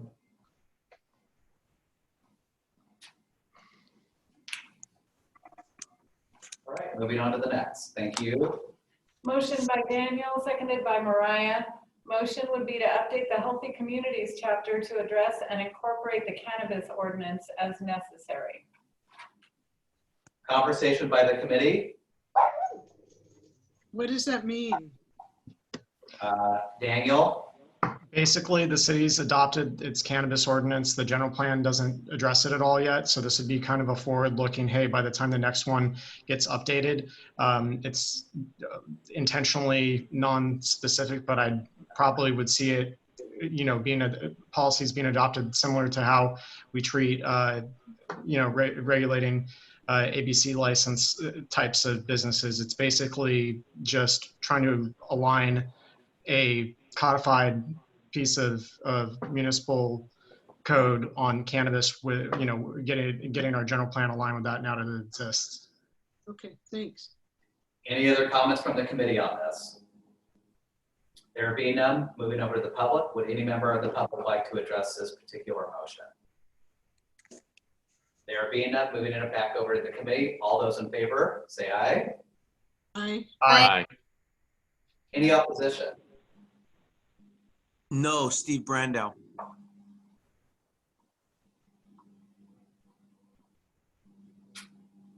Any other no's outside of Supervisor Brandow?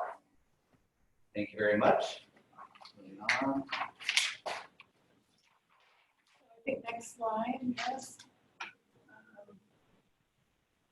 25. Motion by Mariah, seconded by Gracia. The motion that the city explore options for the creation of community kitchens in Fresno as a way to address both the issue about access to healthy food and also to assist small businesses and others that need commercial kitchens in order to prepare food for sale. Similar to the other conversation that we had for healthy food choices in previous motions, is there any additional comments by the committee? There being none, I'm moving right over to the public. Any member of the public that would like to address motion number 25? There being none, moving back over. All those in favor, please say aye. Aye. Aye. Okay. Any opposed? Thank you. Unanimous. Motion number 26. Motion by Don, seconded by Mariah. Motion to encourage the city to establish a designated resident-owned community fund and seek state and federal funding to assist mobile home park residents in home ownership. The establishment of the ROC fund, along with the re-engagement of the mobile home park rental committee, will provide greater resident stability in these parks. Thank you. I think this is a great motion. Donna, just clarification. When you mentioned to establish a fund, at this point, you're not recommending that the city use general fund dollars. You're just recommending that we actively seek state and federal dollars. Is that correct? Right. There are state and federal dollars available for resident-owned communities that other communities are accessing, but we don't have a place for that here in Fresno. I really appreciate all your work on this. Thank you. It's very important work, particularly for our mobile home parks. Any other member of the committee have any questions or concerns or comments? There being none, moving over to the members of the public. Any members of the public have any comments on motion number 26? There being none, all those in favor, say aye. Aye. Aye. Aye. Thank you. All those opposed? All right, passes unanimously. Thank you again, Don. Motion number 27. Yes, motion by Mariah, seconded by Don. Motion to eliminate program 25 from housing element related to policing. Mariah, could you clarify what program 25 is, please? I would have to pull it up to get the exact language, but I can just explain the reasoning, which Yeah, just maybe summarize that for us. Yeah, so, the reasoning is, there is this police reform commission that is making recommendations regarding policing policy, and the city should be setting policing policy. It is not appropriate to have any kind of policing policy in the housing element, which is updated every 8 years through a very different process. So this would just remove policing from the housing element and let it stay where it needs to stay, which is in other planning processes. Sounds good to me. Any other member of the committee have any comments regarding that item? I think it's pretty clear cut. There be none. Members of the public, any comments regarding this motion? There be none. Committee members in favor say aye. Oh, you know what? I'm sorry, I was on mute. I don't understand it. What is related to policing? That means no police. Can somebody clarify that, please? Yeah.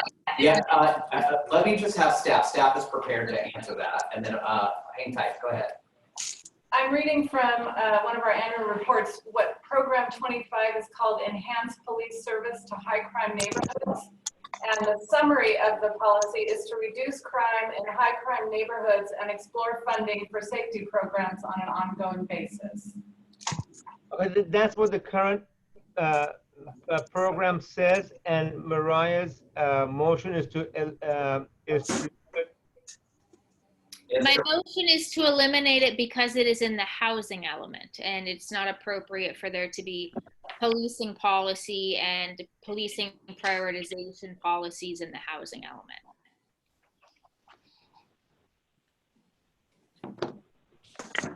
That makes sense, committee? Yes. Keith, I think maybe Keith, hang tight. Keith might want to chime in, but he says he's muted again. Keith, I don't know what's going on with your phone. Hold on a sec, Keith. Oh, because he keeps switching over. Okay, got it. Keith, Keith, did you want to chime in? Carrie, can you hear me? Carrie, can you hear me? Yep, go right ahead. Hey, thanks. No, I'm fine. I just keep getting this muted signal, so I apologize for interrupting. Thank you. I purposely do that to you. I'm so sorry. keep on doing it. Now, you keep switching over between attendee and panelists, so we don't know what's going on there. All right. There being no additional comments from the public, those in favor say aye. Aye. Aye. Aye. Aye. All opposed? Steve Brandell, no. Darius, no. Gary Wayne. Chenard, no. Wayne's a no. Sal Gonzalez is a no. Matt Smith, no. Okay. Second, please. So because we had a few talking at the same time, I have Brandel, Wayne, Darius, Sal, and Matt. Who did I miss? Jeff Roberts. Jeff? Gary Janetta. Gary, 1, 2, 3, 4, 5, 6, 7. Did I miss? So I have Brandel, Wayne, Darius, Sal, Matt, Jeff, and Gary. Anybody else? 7. Motion continues to move forward. Thank you very much. Motion? Motion by Mariah, seconded by Carrie. Motion to add a program to the housing element that actively tracks at-risk subsidized properties, including low-income tax credit properties. This motion was made by Mariah. Is there any questions from the committee regarding this item?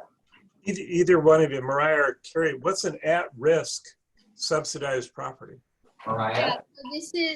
So this motion gets to the fact that a number of properties in the city are subject to restrictions regarding their affordability. So they will either have something recorded against the property documents, the recorder's office, restricting it for a set period of time, oftentimes 55 years, requiring it to be affordable housing, or they will have some other type of time commitment to affordable housing coming from some other funding source like low-income housing tax credits. And there is actually an obligation for a jurisdiction to track properties that may be in an expiration period coming up and therefore at risk of losing their low-income housing protection status. However, the city's current housing element only tracks properties that are provided funding, I think, through city programs, and does not track other types of properties that are at risk of converting to market rate housing. And there is a pretty easy way they can track additional ones. There's some websites available. So this would therefore just require them to actually do a more robust list using those resources, so all of it is compiled into one place, and it would bring them closer to their legal obligations. Okay, so the risk is the conversion to market rate. Correct. Yes. Okay. And Jeff, just on that note, that I'm on the Housing Authority Board. This is a very similar process we go through, so I think it's a really good recommendation to make to the council. Okay. All right. And any member of the public that has any comments regarding this motion? There being none, back to the committee. All those in favor, please say aye. Aye. Aye. Aye. Thank you. Any opposed? There being none, thank you all. We're moving right on to motion number 29. We're making good progress, everybody. Thank you for your leadership and your patience. Motion by Darius, seconded by Sal. Motion to have city study perimeter development and cost of development in the southeast development area and west of 99, including analysis of a Melrose district and the fiscal impacts of vehicle miles traveled, or VMT, per home. Yeah. Before I give this back to the overall committee, Keith, is there anything in the fiscal impact analysis that was approved that's going before council tomorrow that this would address? Well, there certainly should be an analysis of the differential costs by location and type of development, and it would include some of those areas, yes. Okay, thank you. Any members of the committee have additional questions regarding the motion that was made? Nick? I'm sorry, I'm going to go to Nick and then I'll come to you, Mariah. Sorry. Yeah, again, real quick, I think it's a good motion. It needs to be part of our general plan implementation section in the budget every year. Real simple. Mariah, thank you, Nick.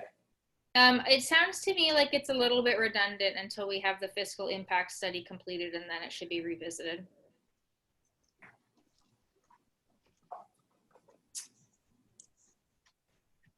Okay. Any other comments from the committee on that? Okay, thank you. Nick, can you put your hand down, please? Members of the public? Thank you very much. Back to the committee. All those in favor, please say aye. Aye. Aye. Aye. All those opposed? No. No. Gracias, a no. Patience is a no. Mariah's a no. Okay, I have Patience, Gracia, and Mariah. That is a no. Is that correct? Yep. Yeah. Okay, motion is approved to move forward. Thank you very much. All right, on to the next slide, Moving to the Sherry. next slide, folks. Motion by Keith, seconded by Daniel, for an enhanced infrastructure financing district, or EIFD. Pursue expanded enhanced infrastructure financing districts for the balance of the city's mixed-use zoned and bus rapid transit corridor areas, including Shaw Avenue, Ventura Kings Canyon, Elm and California Avenues in Southwest Fresno, and the balance of Blackstone Avenue not already covered. Thank you very much. Members of the committee have any questions regarding motion number 30? There being none, moving over to members of the public. Any members of the public have any questions regarding motion number 30? Thank you. Members of the committee, all those in favor, please vote yes. Aye. Aye. Aye. Aye. Thank you. Any noes? Any noes? Thank you. Number 31. Motion by Keith, seconded by Mariah, on Senate Bill 743, prioritize mitigation fund for affordable housing development in high opportunity areas as defined in the 2017 Housing Element Annual Report. And right, and then there's a link. Yeah, there's a link to that. Right. Any members of the committee have any questions regarding that motion? Members of the public have any questions regarding that motion? Committee, all in favor for motion number 31, please say aye. Aye. Aye. Aye. Thank you. Any noes? Perfect. That passes unanimously. Number 32 was already approved before council tomorrow. Thank you. Number 33. Motion by Keith, seconded by Mariah. Motion to include language requiring a minimum of 1 unit or 10% of project units, whichever is greater, as an affordable housing inclusion development requirement for all market rate single family and multifamily housing projects of 5 units or lots or more built in the city of Fresno. Okay. Carrie, I have some comments.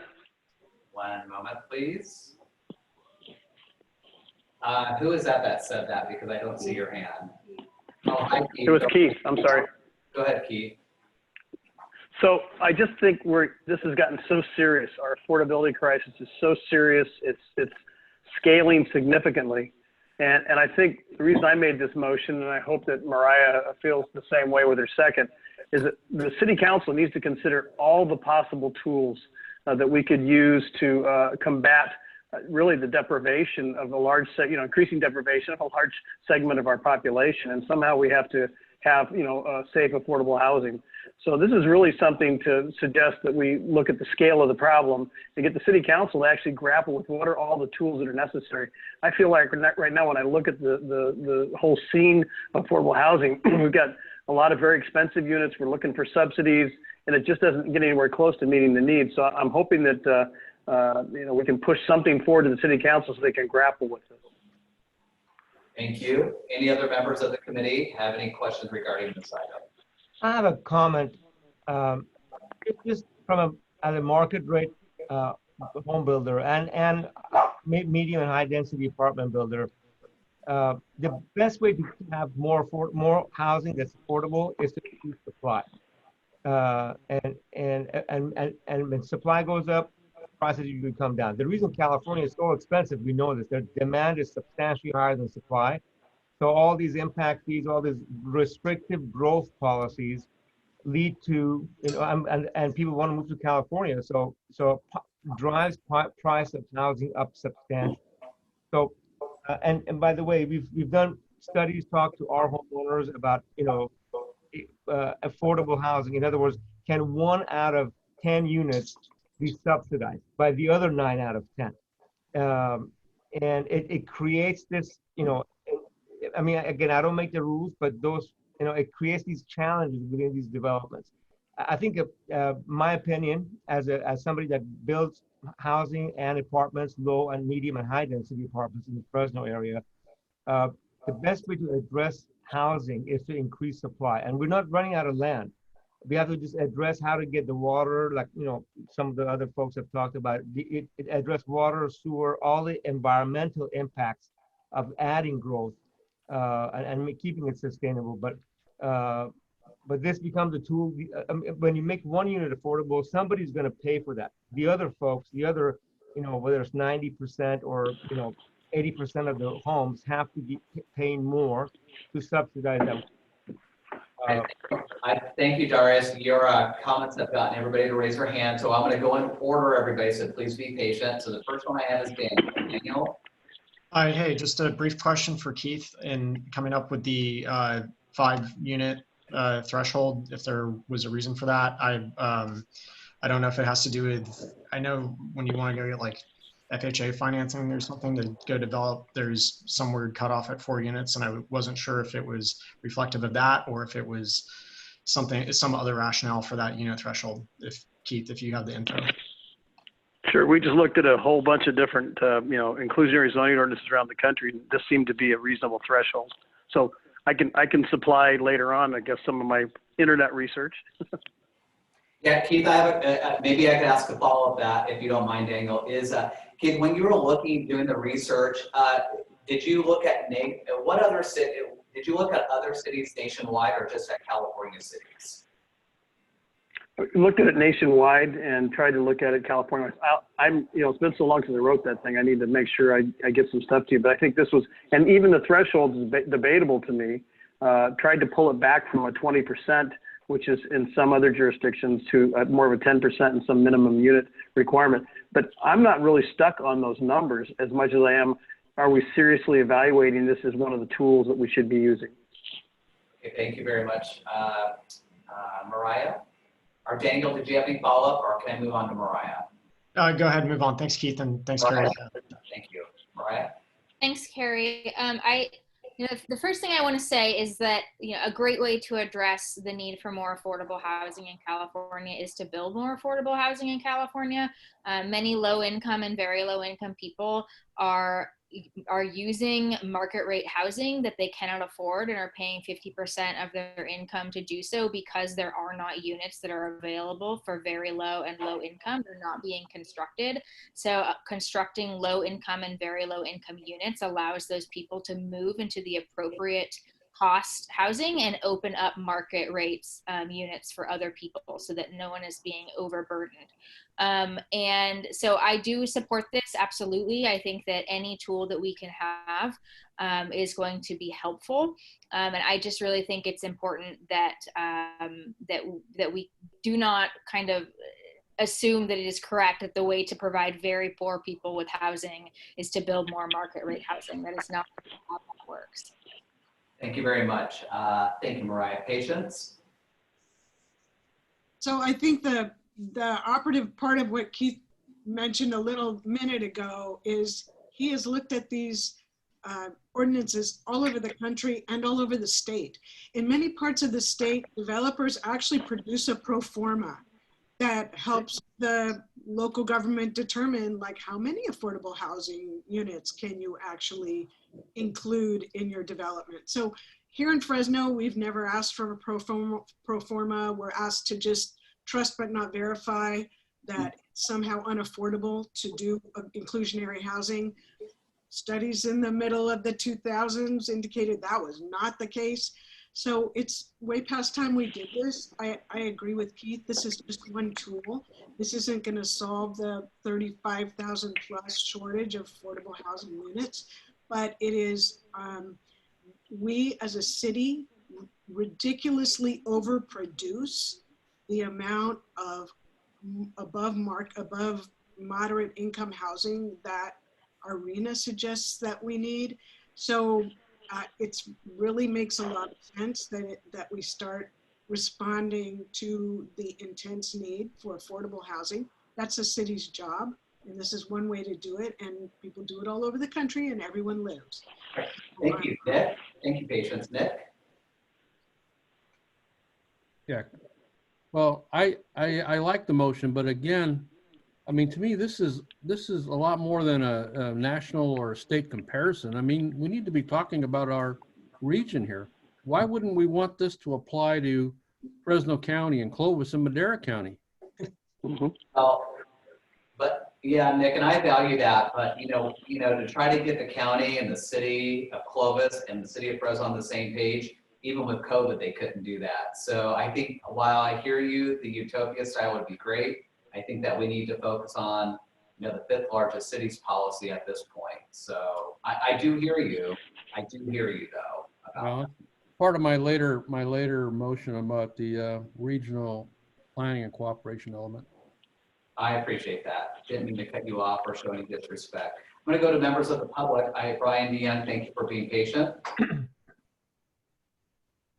Hey, it's Brandon. How's it going, guys? Yeah, I just wanted to chime in and just, say, echo Darius's point of view here.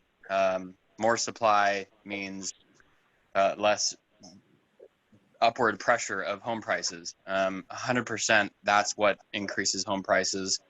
Also, from the sustainability standpoint, as a builder and developer, I can tell you firsthand that with costs rising from every angle, concrete, lumber, lumber just went up. I don't know if anyone knows this, other than Darius and a few other builders. Lumber just went up like 60%. That's many thousands of dollars per home, just from one month to the next of the last, few months here. There are costs rising through the roof right now, and builders are struggling to make even a profit.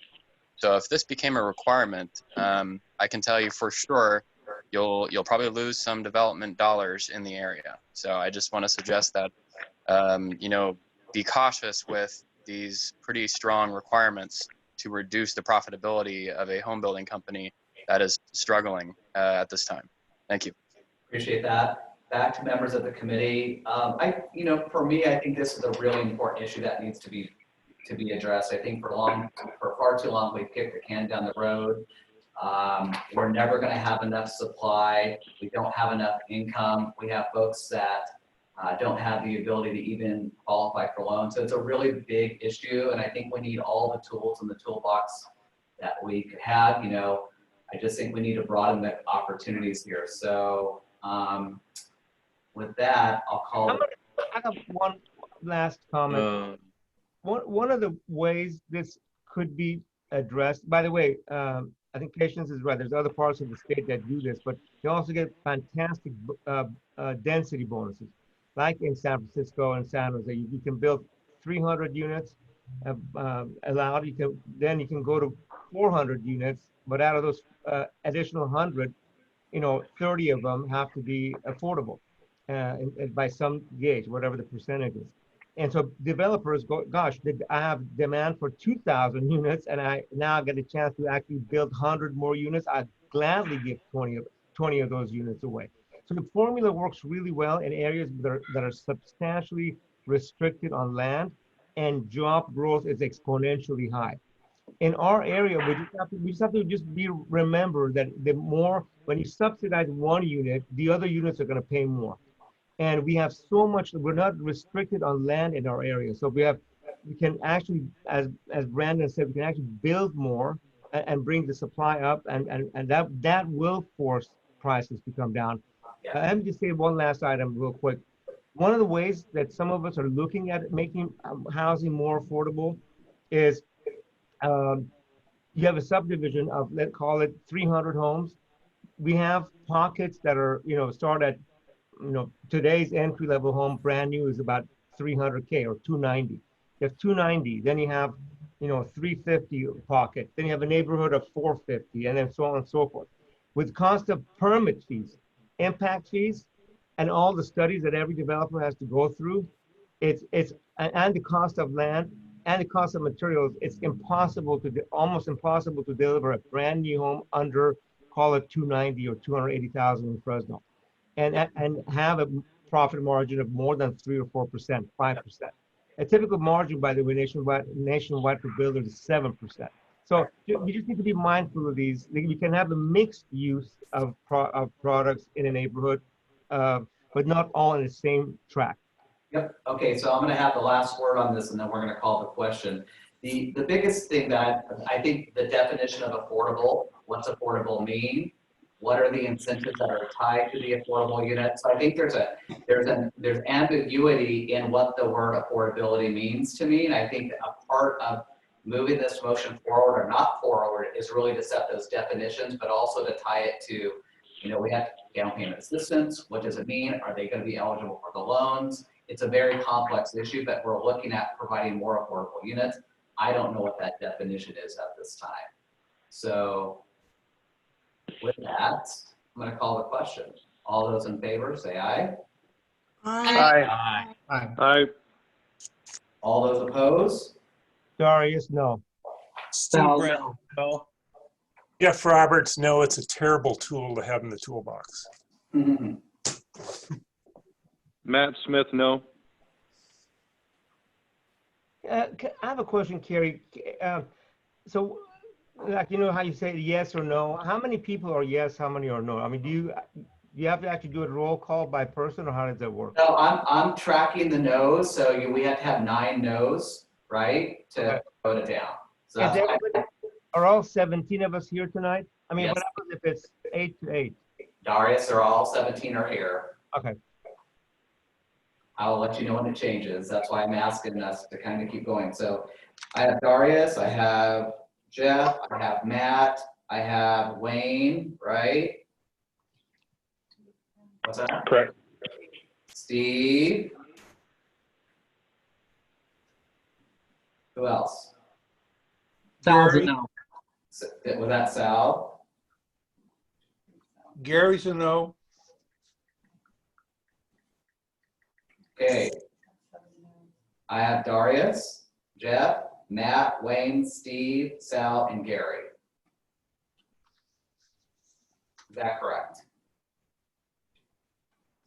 That's 7. All right. So this motion will move forward for the workshop with the council. Just remember this, everybody. There's a whole other phase to this, okay? All right, moving on to the next motion. Motion by Matt, seconded by Darius. Motion to have the city study the relationship of implementing VMT or vehicle miles traveled and the effect on the RHNA goals, the regional housing needs allocation goals. Okay, there's a motion made by Matt for motion number 34. Any members of the committee have any questions? There being none, members of the public, do you have any questions on this item? Back to the committee. All those in favor, please say aye. Aye. Aye. Aye. Thank you. Any opposition? This is Grecia. This is Mariah. This is Patience.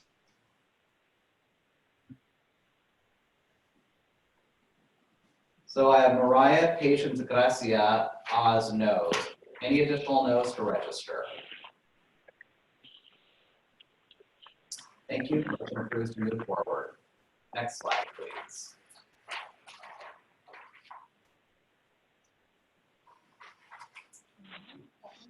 Oh. Moving on, done. Thank you, everybody. Okay, this one's really long. You want me to read it, everybody? I'm happy to read it. Yes. Okay. Motion by Nick, seconded by Sal. Advocate state legislation mandating a regional planning and cooperation element in all city and county general plans. The State Office of Planning and Research, or OPR, shall define the regional areas and develop guidelines for the element that will include a requirement to jointly develop a methodology to formulate a mutually acceptable range and timeline of projected population growth and needed housing units for each jurisdiction and the defined region. This will include affordable housing units fairly allocated to every jurisdiction, A requirement to jointly formulate and adopt some common goals, objectives, policies, and programs which could cooperatively be implemented and measured. These can be related to coordinating concurrent sphere of influence, line adjustments, reducing air pollution, preserving farmland, promoting sustainable new growth, revitalizing older neighborhoods, connected multimodal transportation, programming and sharing costs for capital improvements and infrastructure projects, and providing more cost-effective and efficient public safety and other services. A requirement for joint boards of supervisor and mayor city council public meetings to discuss and act on the above and other issues of common interest.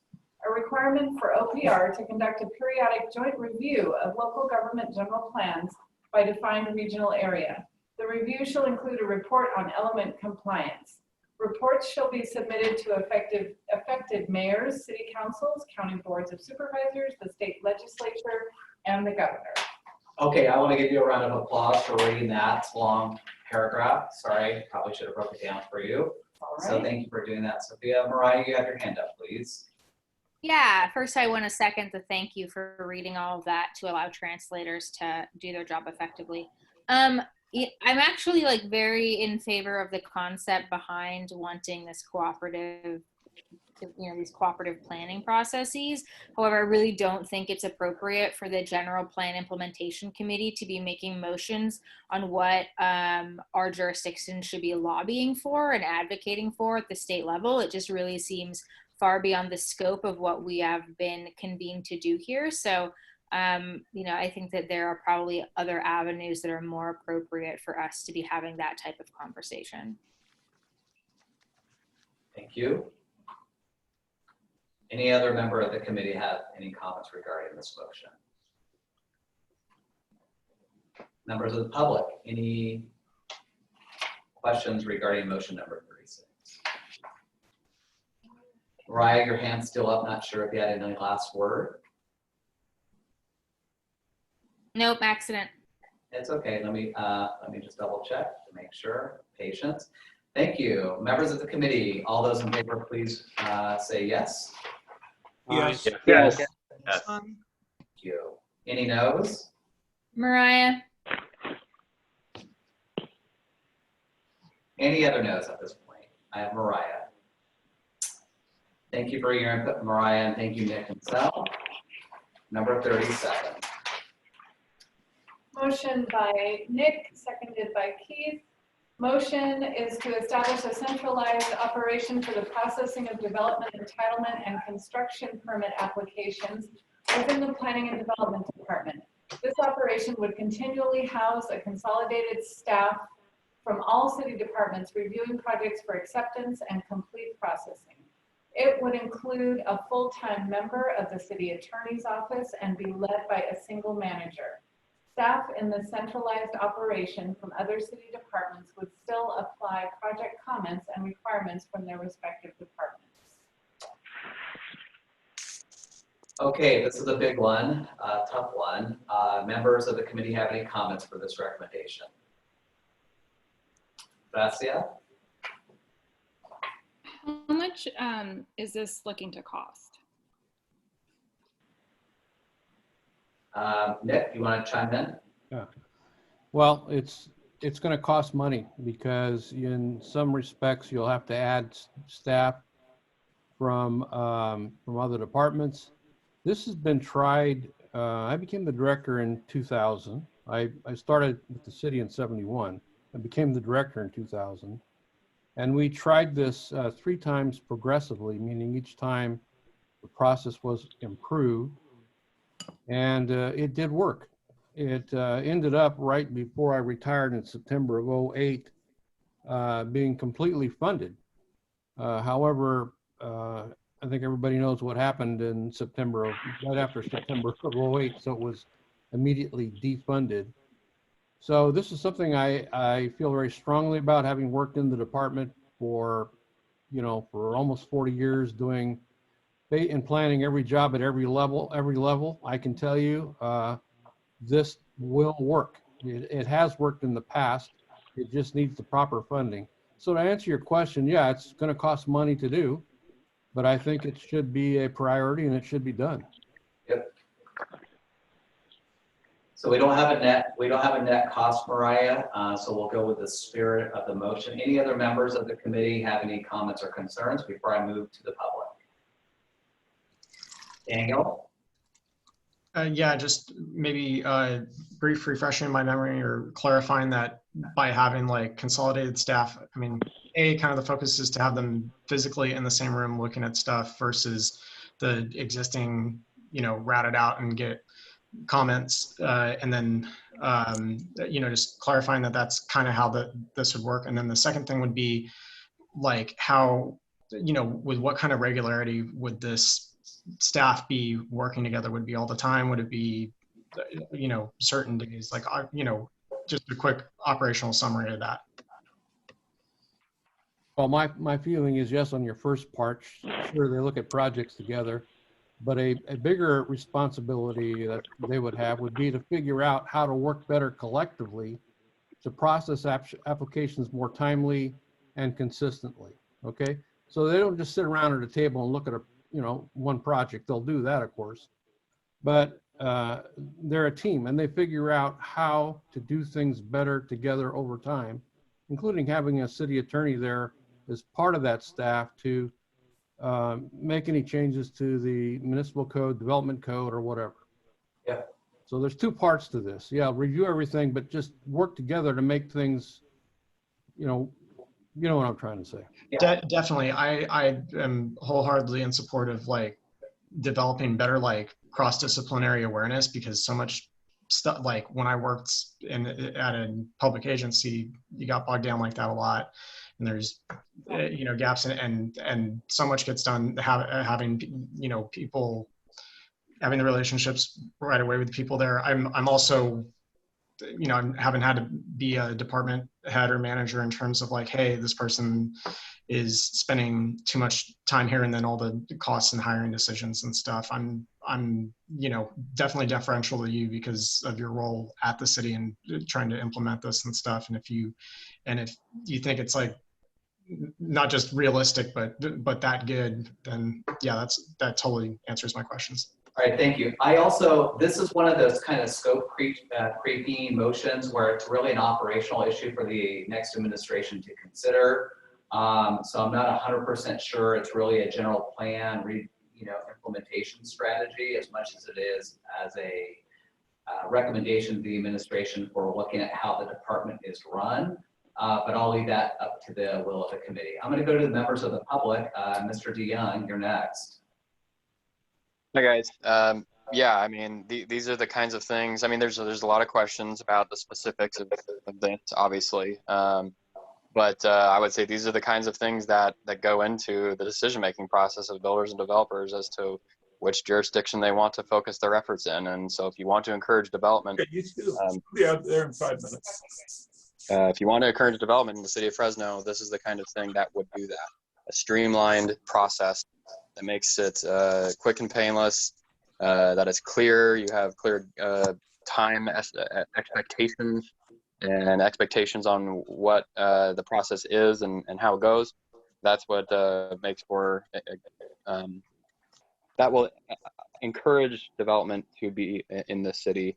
And if without it, it is not a very good process, let's put it that way, relative to other very nearby jurisdictions.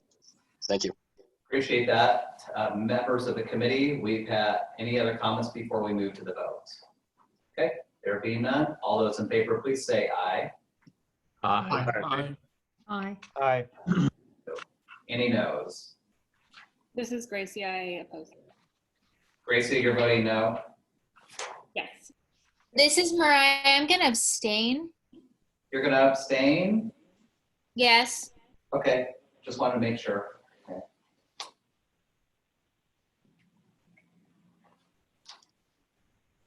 Gracie is a no and a Mariah is an abstain, correct? Okay, thank you. Motion number 38. So motion by Mariah, this one needs a second. Yes. No later than June 30th, 2021, create the previously enacted Food Policy Council or equivalent, the FPC, to address each of the following issues previously raised as separate motions 14, 21, and 25. I'm not sure why these ones by me state that they need a second motion or are new. These were all raised during previous meetings. I don't recall who seconded them, but none of them are new. That's when we sent this back, we didn't have motions. We didn't have seconds when I got them back from all of you. So we don't have a record of who the second is. For the record, I'll go ahead and second this right now, unless I missed something. We didn't pass one of 14, 21, or 25, but I think the recreate the counselor equivalent, I can second that much. Okay, that's great. The only, for the motion maker, and so thank you for Daniel for just helping us, get a really solid second, is I guess the only issue not even really an issue, maybe just some flexibility. I think that you're saying no later than June 30th, 2021. That kind of puts us in a box, even when we do a workshop with the council. And I think that we should just make a recommendation and maybe not make it so time limited. I don't know if you both would be okay with that. Deleting the June 30th, 2021. If it doesn't happen, you're going to feel disappointed. And so by that date, and I don't want that. Yeah. I think that the reason that we added a date was because, this is already supposed to exist. So it seemed like giving a deadline for them to bring it to life again, or in the first place, was useful. Seemed like it would be useful to create some sort of hard timelines. But if you think that we can rely on them to follow through on it without a date, I'm fine with it. I'm not married to having a date. The issue is just, they haven't done it already, and it's already a requirement. Well, I think before I even ask for that change, what would the, will of the committee be? Would you like to keep a date? Do you guys are indifferent either way? I mean, it's just me. So if you guys want to keep a date, that's fine. Carrie, this is Keith. Keith? Just want to make a comment. I think it's great to hold the city's feet to the fire on this. There are community-based initiatives right now to investigate Food Policy Council. We're actually doing this as part of a food security work group right now. We're actually going to hire 2 interns that are climate fellows. They'll be in Fresno with us between January and probably September next year. We hope to produce a report and a strategy about developing a food policy council. So we don't even expect to have a study done with recommendations until the end of September next year. Okay, so if you're okay, I'd like to strike the date if that's possible, Mariah. That's fine. Okay, great. Thank you. Daniel, are you okay with that? Yeah, I'm deferential to Mariah and Keith on that. I appreciate that. Members of the public, do you have any questions regarding this item? Back to the committee. There being no additional comments, let me double check. All folks are still on the call. All those in favor, please say aye. Aye. Aye. Any opposed? Any opposed? Thank you. Motion number 39. Motion by Mariah also needs a second. Motion that the city of Fresno is to commit to public and community-based process to identify infrastructure shortfalls per Senate Bill 244. I need a second for that. Can I have a second? Keith. I'll second, Keith. Keith? I think this motion is very similar to a conversation we had earlier. Any additional comments regarding this item? I think it's really solid. Thank you. Members of the public, any questions regarding this item? Thank you. There being none, all those in favor, please say aye. Aye. Aye. Any opposed? Any opposed? There being none, that's unanimous. Number 40. Motion by Mariah, second, needs a second.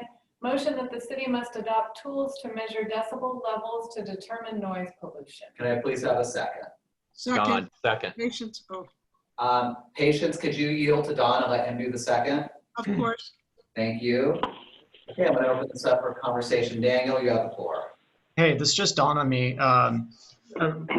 In the course of this came up during discussion earlier, and we were kind of surprised that the city didn't have a tool to measure decibel levels for noise pollution. I didn't even think about this if the county does that already, because when I think about noise ordinance stuff, I sometimes think about the county enforcing it rather than the city. And if there was something there that we were somehow being redundant that I forgot about, but that was the only thing. Other than that, it's probably useful for the city to have this as a tool anyway. Daniel, I think that the county wouldn't have jurisdiction within the city on this. Is there some? I think that's the case too, that it's code enforcement or something's domain for it. So yeah, that's all I figured. If I was, I'd figure it out right away if, oh yeah, that is the case, or no. So yeah, that's all I've got. I'm totally fine with going to the call of question. All right, appreciate that. Before I do, patience, please. Not patience. Any other member of the committee before I go to the public have any questions? Daniel, I know you called the question, but I still have to go to the public. Any members of the public? There be none. Thank you all for being patient.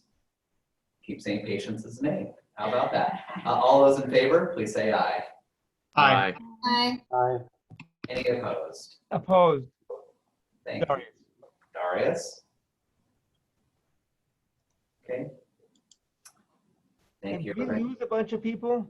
I know, I just lost one. So I'm trying to figure out who dropped off the call because we're still keeping track of roll, Darius. Don't worry.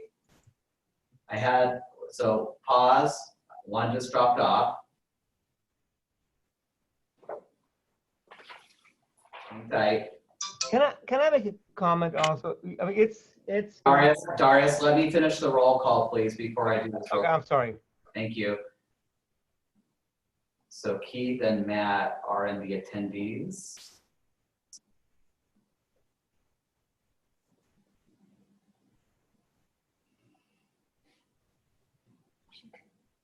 And folks, before you drop off, please let us know so I don't have to pause the meeting. I think it was a panelist that dropped off. I mean expert.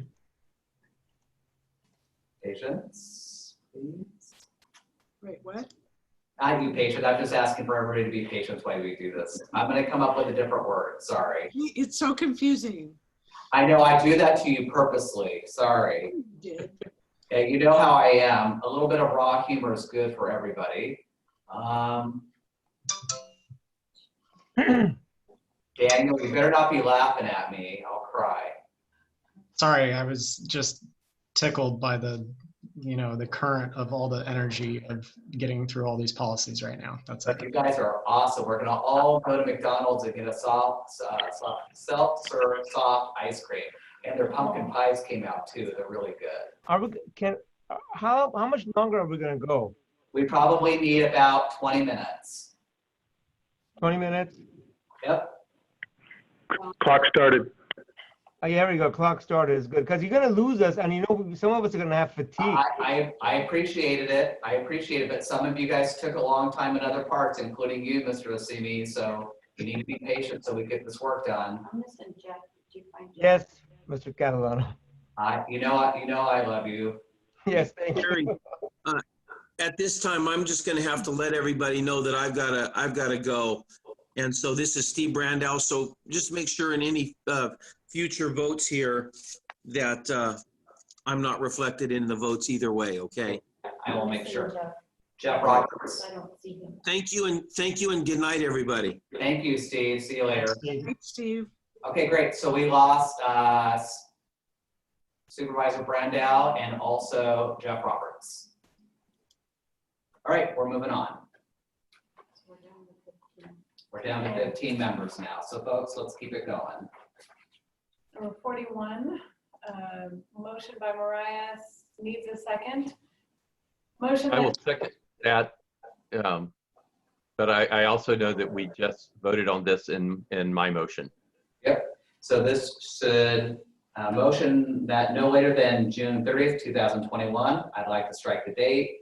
The resurrected previously enacted mobile home park rent review and stabilization committee. And then there's some particularly important right now to protect vulnerable affordable housing stock and also as a model for the county of Fresno. That was a comment that was left in. Okay. I'd like to make a comment. We just lost 2 people. These are important motions coming up. I mean, you say 20 minutes, it could be longer, and it's important to have these folks.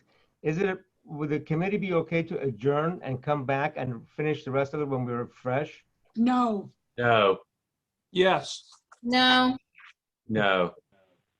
Yes. Yes. Yes. Yes. No. This is an important meeting. We're exhausted. I'll make a motion to adjourn. Let's see where it goes. I'll second it. Well, first of all, I'm not entertaining those motions right now, folks. So you're all out of order. So.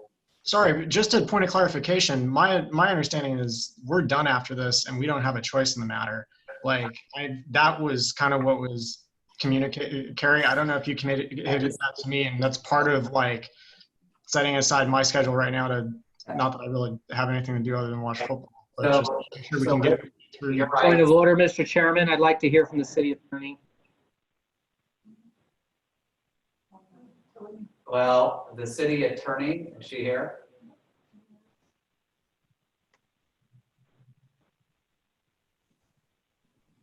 Hold on. That is really weird. Am I unmuted now? Can you hear me? You're unmuted. Okay, I had a notification that I had to unmute again.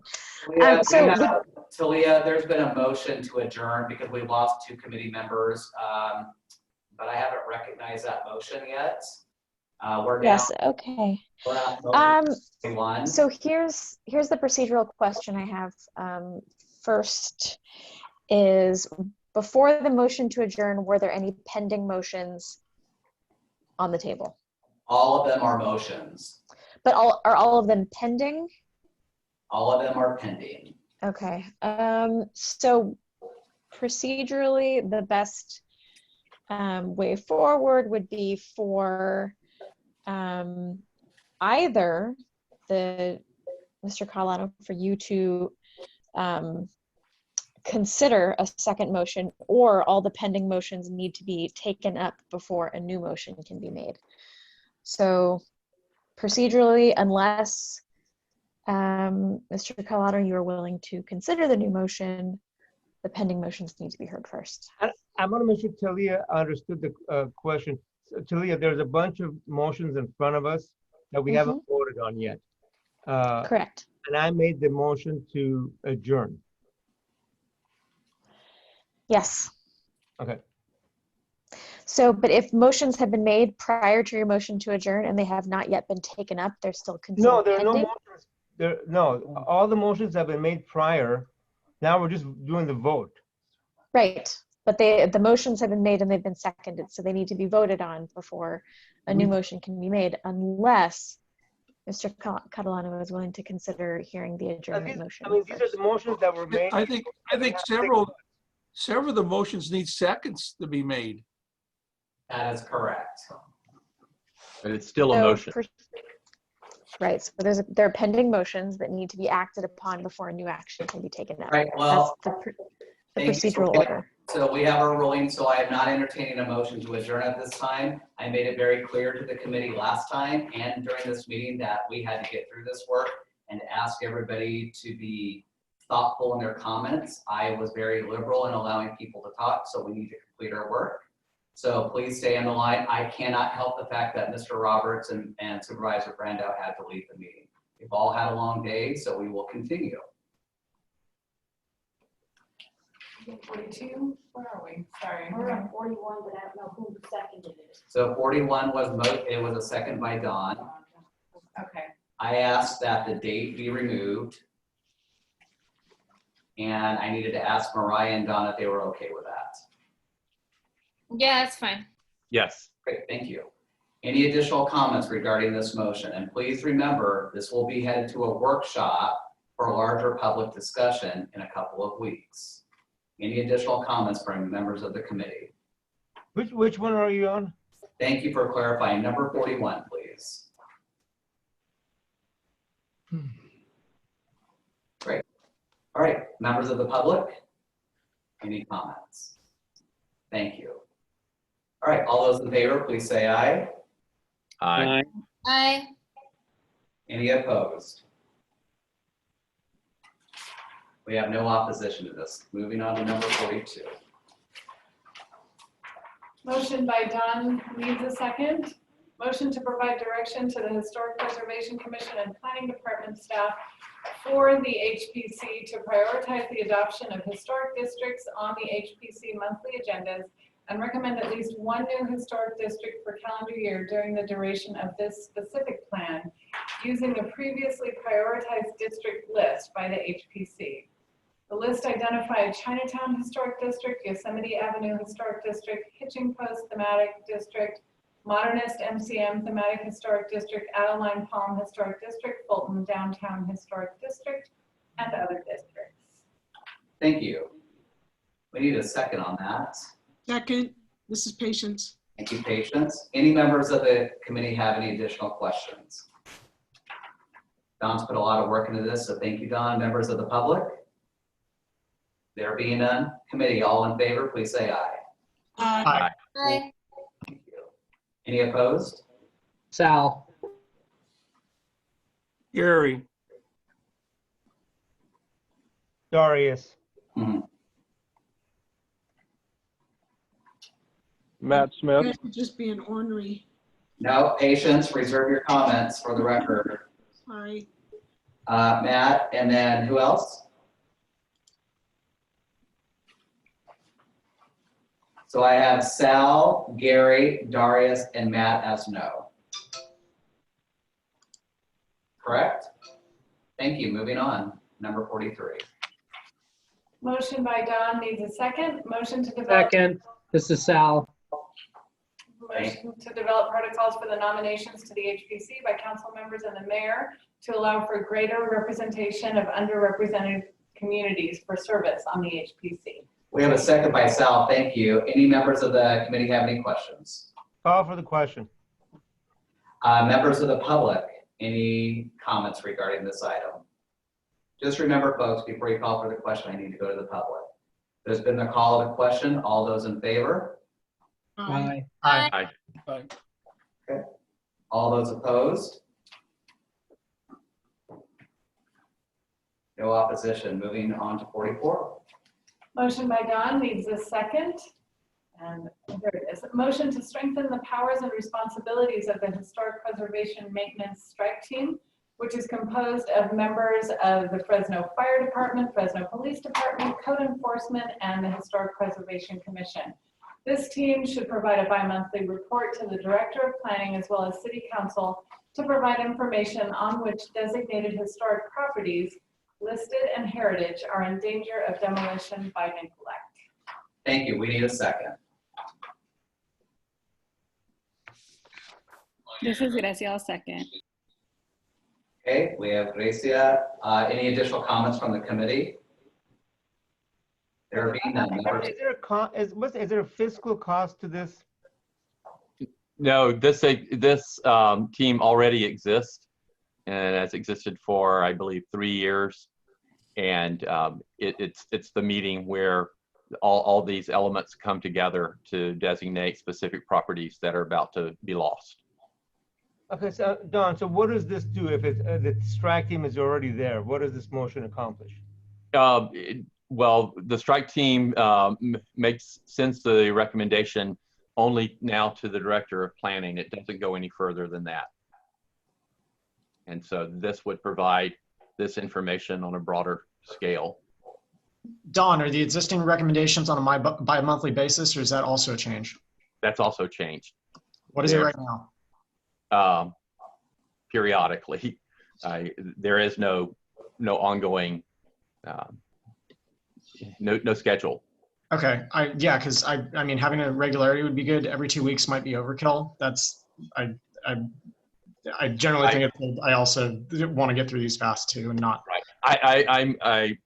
I would say bi-monthly, not bi-weekly. Yeah, it says bi-monthly. Oh, sorry. I might. Okay. You know what? Meeting onset dyslexia has set in. So bi-monthly. Yep. Every 2 months. I just said. Forget everything I just said. The latest of the hour, I'm sure. All right, thank you. Members of the public, any comments regarding this motion? Back to the committee. All those in favor? Aye. Aye. Aye. Great. All those opposed? There being none, number 45. Motion by Don needs a second. Motion to provide greater visibility Move the of. slide, please. of You guys move the slide. We are, Darius, thank you. Motion to provide greater visibility of the list of designated historic properties, listed heritage and potential at the permitting counter for all proposed new buildings and developments within the city sphere of influence. Okay, we need a second. I'll second it. Gary. Gary, thank you very much for chiming in. Any questions from the committee on this, please? There being none, members of the public? There being none, all those in favor? Aye. Aye. Aye. Awesome. Any opposed? There being none, number 46. Motion by Mariah needs a second. Motion that the city will form working groups of environmental justice advocates and community members to ensure robust compliance with SB 1000. Community engagement in support of an environmental justice element, definitely in connection with the next general plan update, but also in the event that this committee's recommendations result in amendments sooner than the update of 2 or more general plan elements. Patience will second. Thank you. Any committee comments regarding this? Is there a fiscal impact? Well, this is a legal requirement, so I mean, we kind of have to do it. Darius, did you catch that? If it's a legal requirement, why do we need a motion? I'm trying to figure it out. Because it's about the how, not about the if.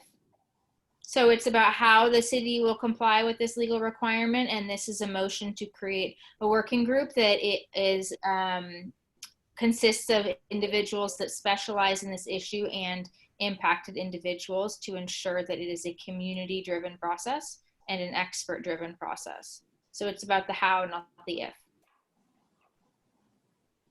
Thank you. Any additional committee comments? There being none, members of the public?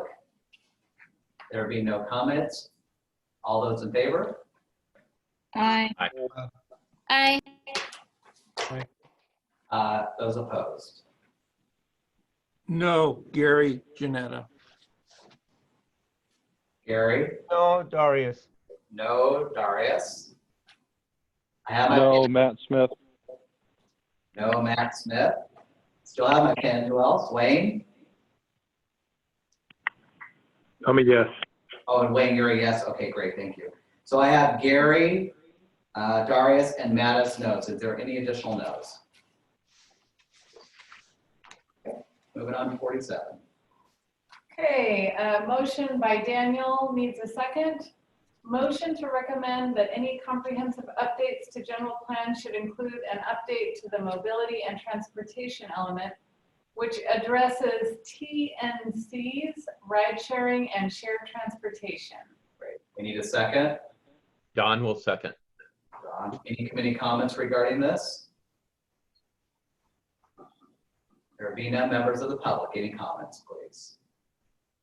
Thank you again to members of the public for being with us tonight. Committee, all those in favor? Aye. Aye. Thank you. Any opposed? Sal, no. Gary, no. Darius, no. Matt Smith, no. Wayne's a no. Okay, so I have Sal, Gary, Darius, Matt, and Wayne. Is that correct?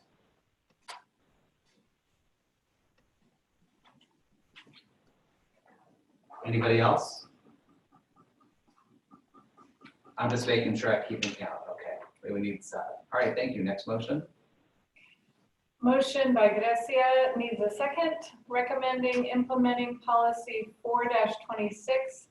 Funding transportation improvements will be consistent with existing plans like the general plan, the active transportation plan, community and specific plans, and the regional transportation / sustainable community strategy, RTPSCS. Thank you. We need a second on that, please.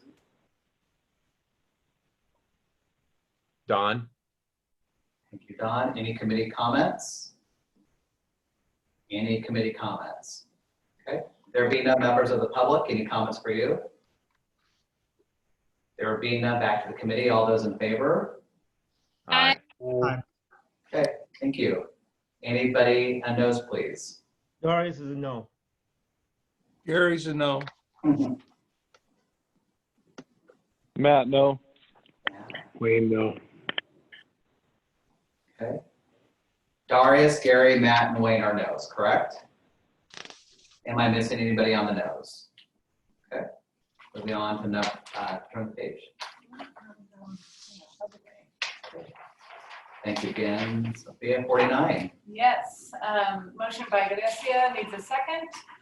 Recommendation implementing policy 4.26, equitably distribute transportation funding from local, state, and federal sources to support safety infrastructure improvements in established neighborhoods that have seen the least amount of investment or need substantial improvements.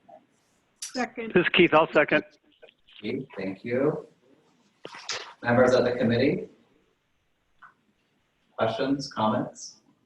Okay. Members of the public? Back to the committee. All those in favor? Aye. Aye. Aye. Thank you. All opposed? Matt, no. Darius, no. Gary, no. Wayne, I'm waiting for you. I'm a yes. Gary, yes. Okay, so registering for the no, Matt, Darius, and Gary. Did I miss anybody? Thank you. Motions number 50, 51, and 52 were withdrawn. How many more minutes do we have? Your 20 minutes, I think, is up, Carrie. How many more? We're keeping time and we're almost done. How many more do we have? 1, 2, 3, 4, 5, 6, 7, 8, 9, 10, 11. Keep going. 53. Motion by Gracia needs a second. Recommendation 4-38, modify mobility and transportation -5A to include, quote, in collaboration with communities or organizations working with communities to identify infrastructure improvements or pursue funding for. Need a second? Do we have the text of what this initially read? Yes. Let's see. It's in your binders. You might be able to find it faster than I can, but let me see what I can do. Here we go.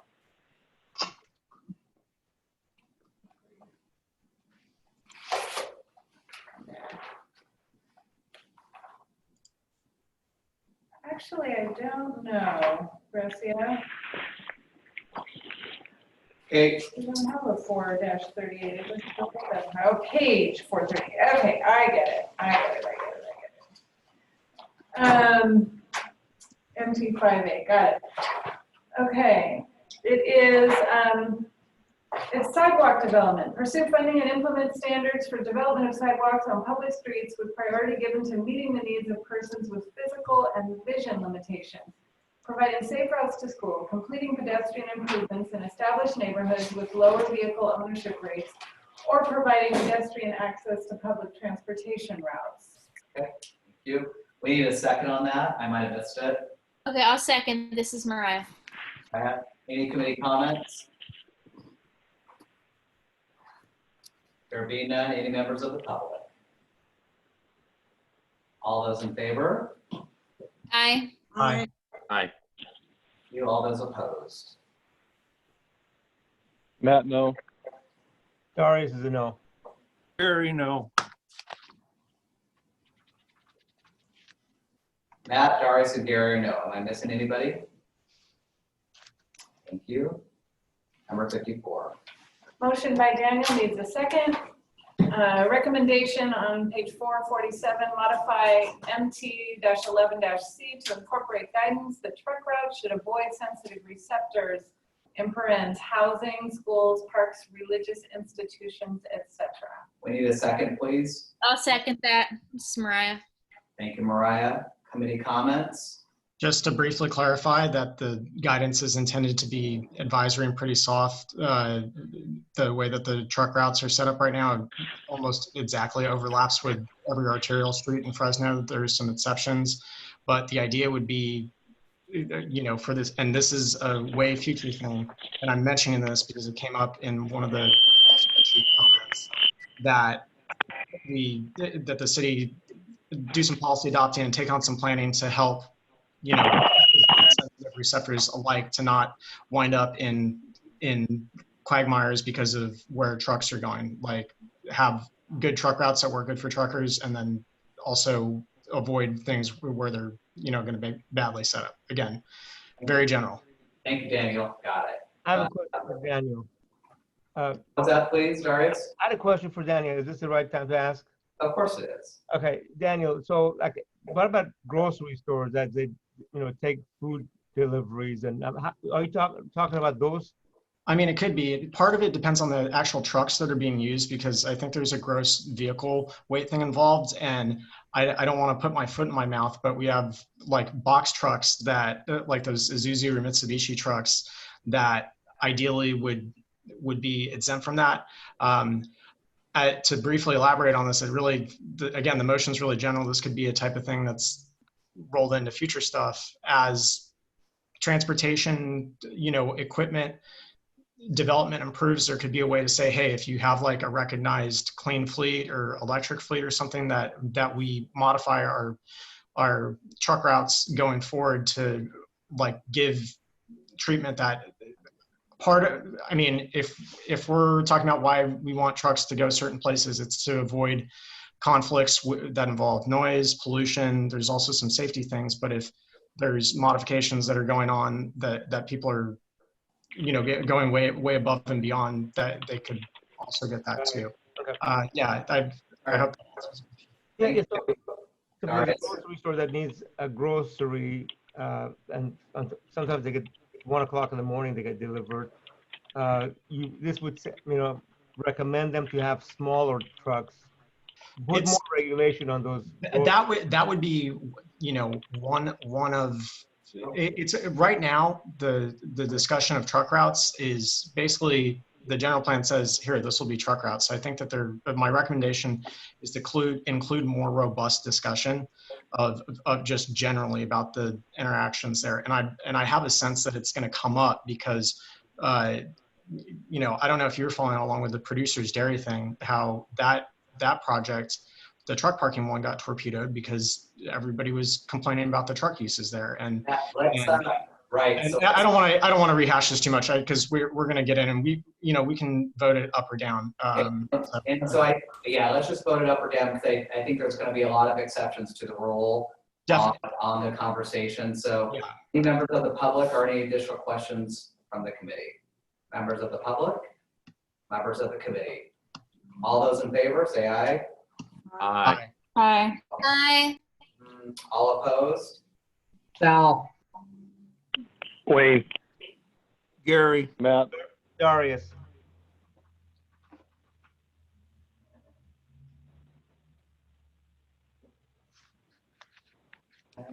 So Sal, Wayne, Gary, Matt, and Darius. Am I missing anybody? Okay, moving on. Is Nick still with us, Nick, you know? Nick is still here. Okay. Motion by Let me just clarify, let me go down the list. Yeah, Nick is still here. Okay. Motion by Grecia, needs a second.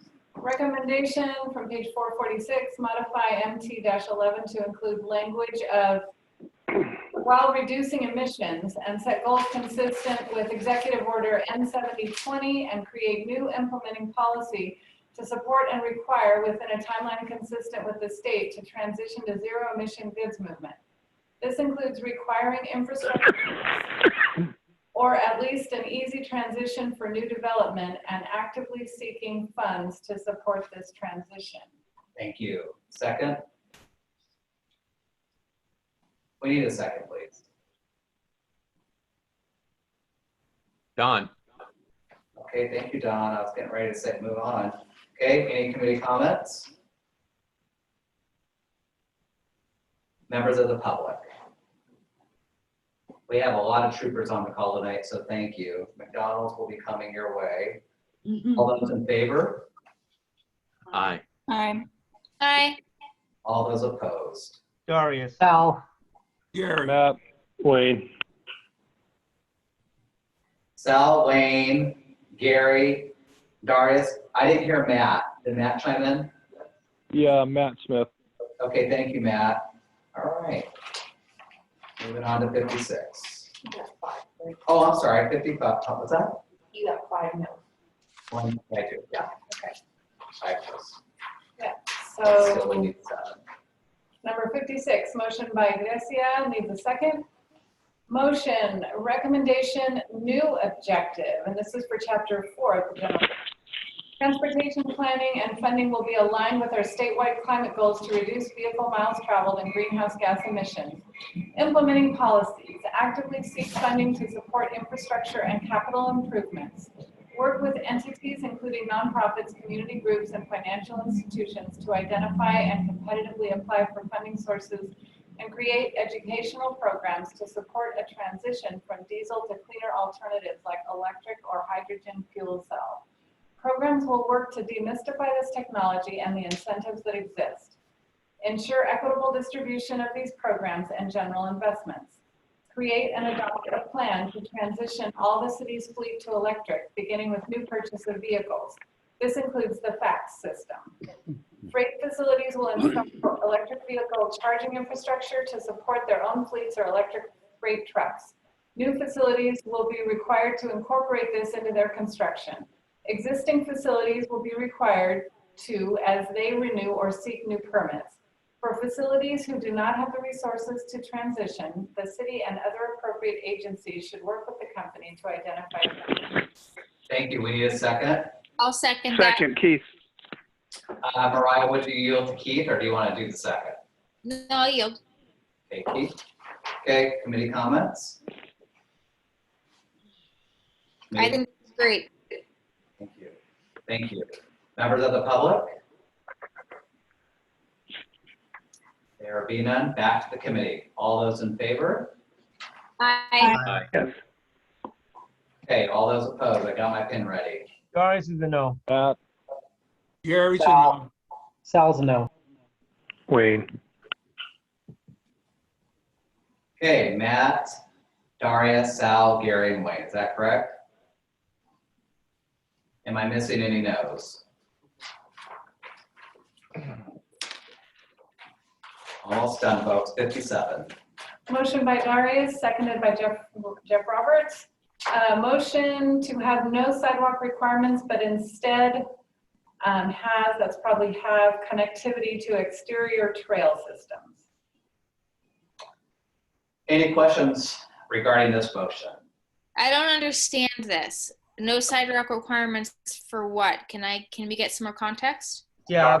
On the call. Yeah, let me give context. So please, instead of having a sidewalk required on both sides of a street, instead have for smart tools of actually making neighborhoods more connected.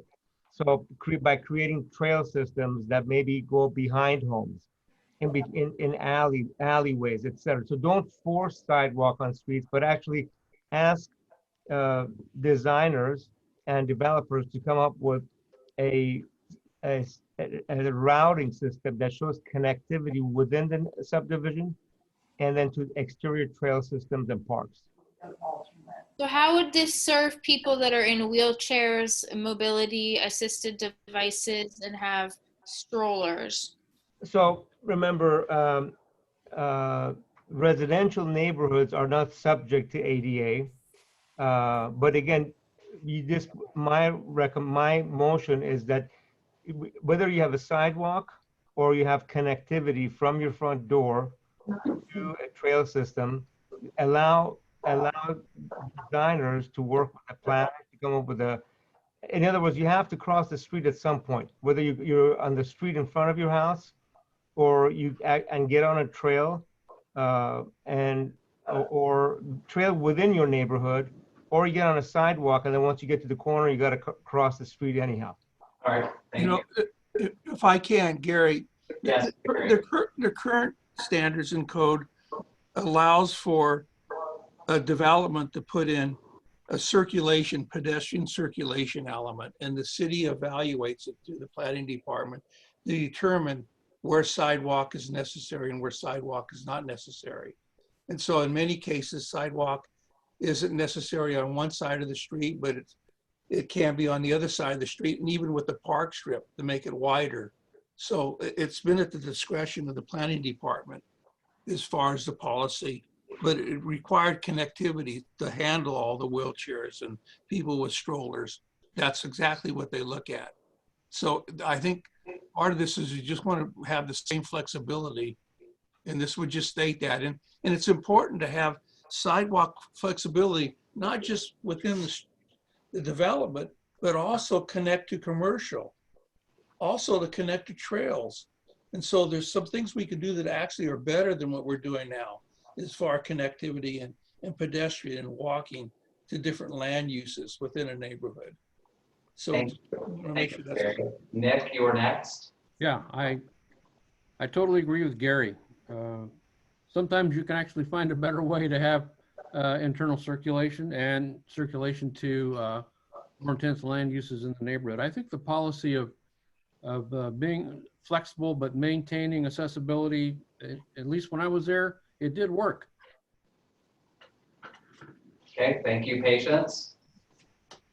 So what this means is that you are not building a neighborhood where people are going to walk for transportation, because if they may or may not have a sidewalk on their side of the street. So it is completely antithetical to the concept of a walkable neighborhood by definition.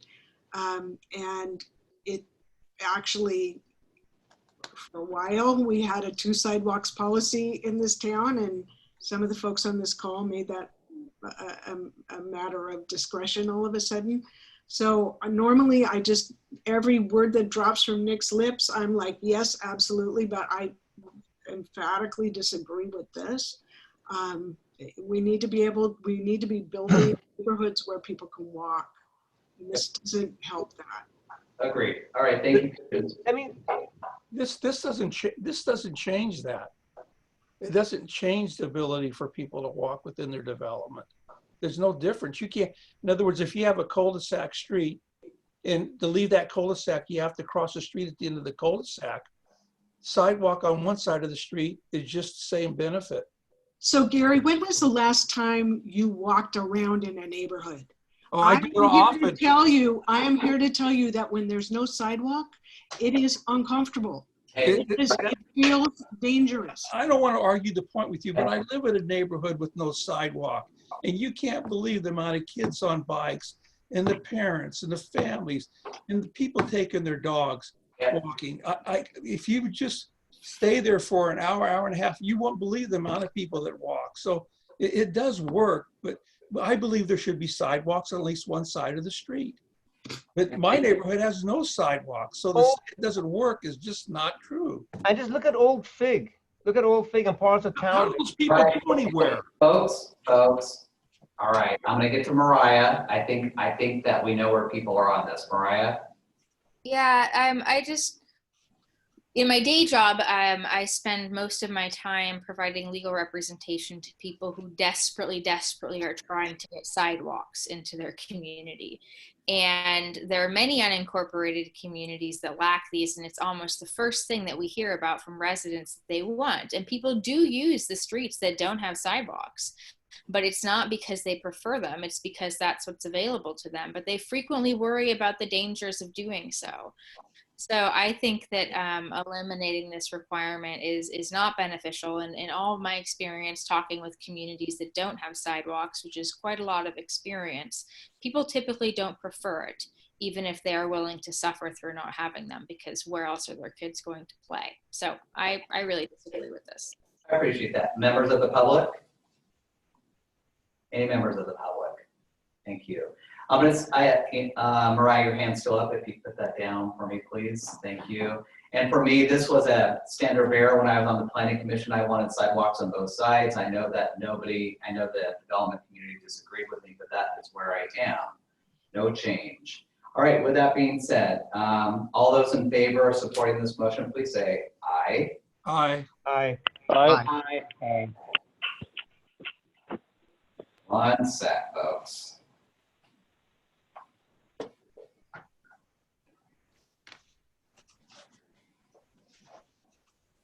All right, I just want to make sure I got those. Yeah, I'm sorry. So I have Darius, I have Gary, I think I have Matt, right? That's correct. Okay, Wayne, were you a yes? Yes. Sal, were you a yes? Yes. Okay. Did I miss any yeses on this motion? I just want to make sure. I'm a yes on this too, Carrie.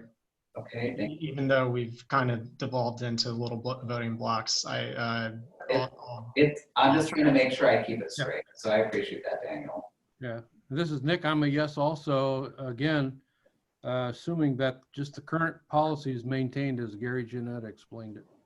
Okay. I will tell you right now that this motion has 7. So I have Darius, Gary, Matt, Wayne, Sal, Daniel, and Nick. That is 7. This And Lorraine, motion, yes. Lorraine is a yes, Carrie. Lorraine is a yes. Okay, great. She is 8.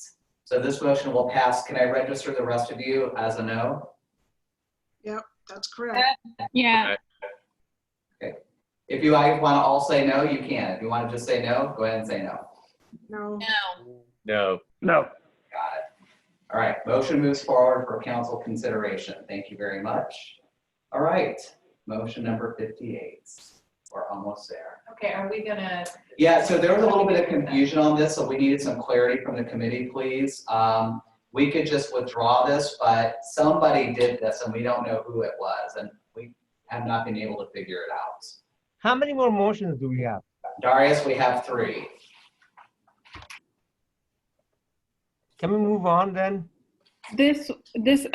Carrie, I feel like this is something that sounds similar that I've written in my notes. However, I think it probably overlaps with the previous motions that I've made. So if it's me, I withdraw it. Yeah, so we're just gonna go ahead and withdraw unless there's any concerns from members of the public or the committee. There being none, it's withdrawn. Number 59, we need a second, please. So motion by Ganessia, RC5H, AB 617, Community Air Monitoring Program Implementation. Engage and actively play a role in the implementation of AB 617, Community Emissions Reduction Plan Strategies to ensure quantifiable emission reductions in the South Central Fresno area. The City of Fresno will collaborate and coordinate these efforts with the San Joaquin Valley Air District, the Community Steering Committee, and the California Air Resources Board, including signing onto enforceable commitments. Amen. Second, Keith. Second. Keith. Okay, great. Thank you. I need any members of the committee have any questions, please. This is Mariah. I just want to say this would be really great. It's already, partially happening. We just need a commitment to make sure it is implemented well. So I think this is really great. Good opportunity. Thank you. Any members of the public have any comments? There be none. All those in favor, please say aye. Aye. Any opposed? Any opposed? Unanimous. Thank you very much. Number 60, you guys are amazing. I keep saying that, but we're almost done. Motion by Ganessia needs a second. Recommend that several of the proposed motions that amount to amendment. Can you change the screen, please? Change the screen. Oh, thank you. I appreciate that, Darius. I'm sleeping on the job. Here we go. Sorry. Recommend that several of the. Is this the last page? Yes. Oh, no, there's one more page. We have a after. total of 4 more after this. After this, we have 3 more and then we're done. Yeah, 2 more pages. Hang This on. page and 1 more. Almost there. Yeah. Recommend that several of the proposed motions that amount to amendments to the general plan be incorporated into a comprehensive general plan update process that will include community outreach and special attention to climate resiliency and climate adaptation for SB 379, and environmental justice per SB 1000, and infrastructure needs in existing communities per SB 244. A comprehensive approach will facilitate broader engagement and create a more efficient, collaborative effort to comply with California state law. And as a reminder to the committee, this is in complement to motion number 11. Motion number 12. Oh, thank you. Motion number 12. Thank you, Madam Attorney. I appreciate that. Motion number 12. Any conversations on this motion? So what we talked about doing was consolidating them. And once we've done that, then I'll second this motion. How would you recommend doing that, Patience? I'm sorry? How would you recommend doing that? Well, I would just append the language from mine, which is just two lines, which is to amend the city's climate action plan to update metrics and significant impact levels based on most recent science. So just add that on the end there, and I'm a second, and we're good to go. Okay, great. I'm just making sure that everybody get that here. Thank you. Everybody got that? We have a second with Patience. Then she's withdrawing the other So one. yeah, so so that one, 12 is withdrawn and it's merged in with 60, yes. Okay, great. Mariah, Patience did the second. Any questions from the committee on this, please? Questions from the committee? Questions from the public? Thank you again, members of the public. All those in favor, please say aye. Aye. Aye. Any opposed? Any opposed? Thank you, unanimous. All right, number 61. Motion by Gracia needs a second. Regarding resource conservation policy 9D, healthy agricultural neighbors. Ensure healthy relationships between adjacent agricultural lands and established communities by protecting farmland from sprawl development while promoting regenerative conservation farming and requiring effective protections of sensitive receptors in parens, residential, schools, senior citizens, facilities, daycare, parks, end of parentheses, from environmental impacts of agricultural operations, including groundwater impacts, air quality impacts, pesticide exposure, odor, and dust through both land use requirements such as buffers and programs that require best practices. Okay, we need a second for that, please. I'll second that. I'm sorry, Mariah, was that you? Yes. Any questions from the committee? Yeah, I have a question. So the second part I get, the first part is actually making sure that if, I have a question. If farmland inside the sphere, what does this do if you're getting ready to develop it? Again, remember, I'm thinking, it's inside the sphere. It's, it's zoned for whatever, residential or commercial, but it's currently being farmed. What would this do? How would this change the development process? I think that this would add like an additional layer to really assess that impact of the the implications of converting that farmland, and especially in areas where, say, it's a sprawl development. So it's like, say it's a city island in itself. Are there better alternatives? Like, is that a project that should be developed? So even if it's in the sphere, but in the sphere of the city, and it's zoned residential, but it's being farmed, it adds another layer to study it or make sure you allow additional supply of homes in that area. Is that so? Reducing supply potentially. Is that correct?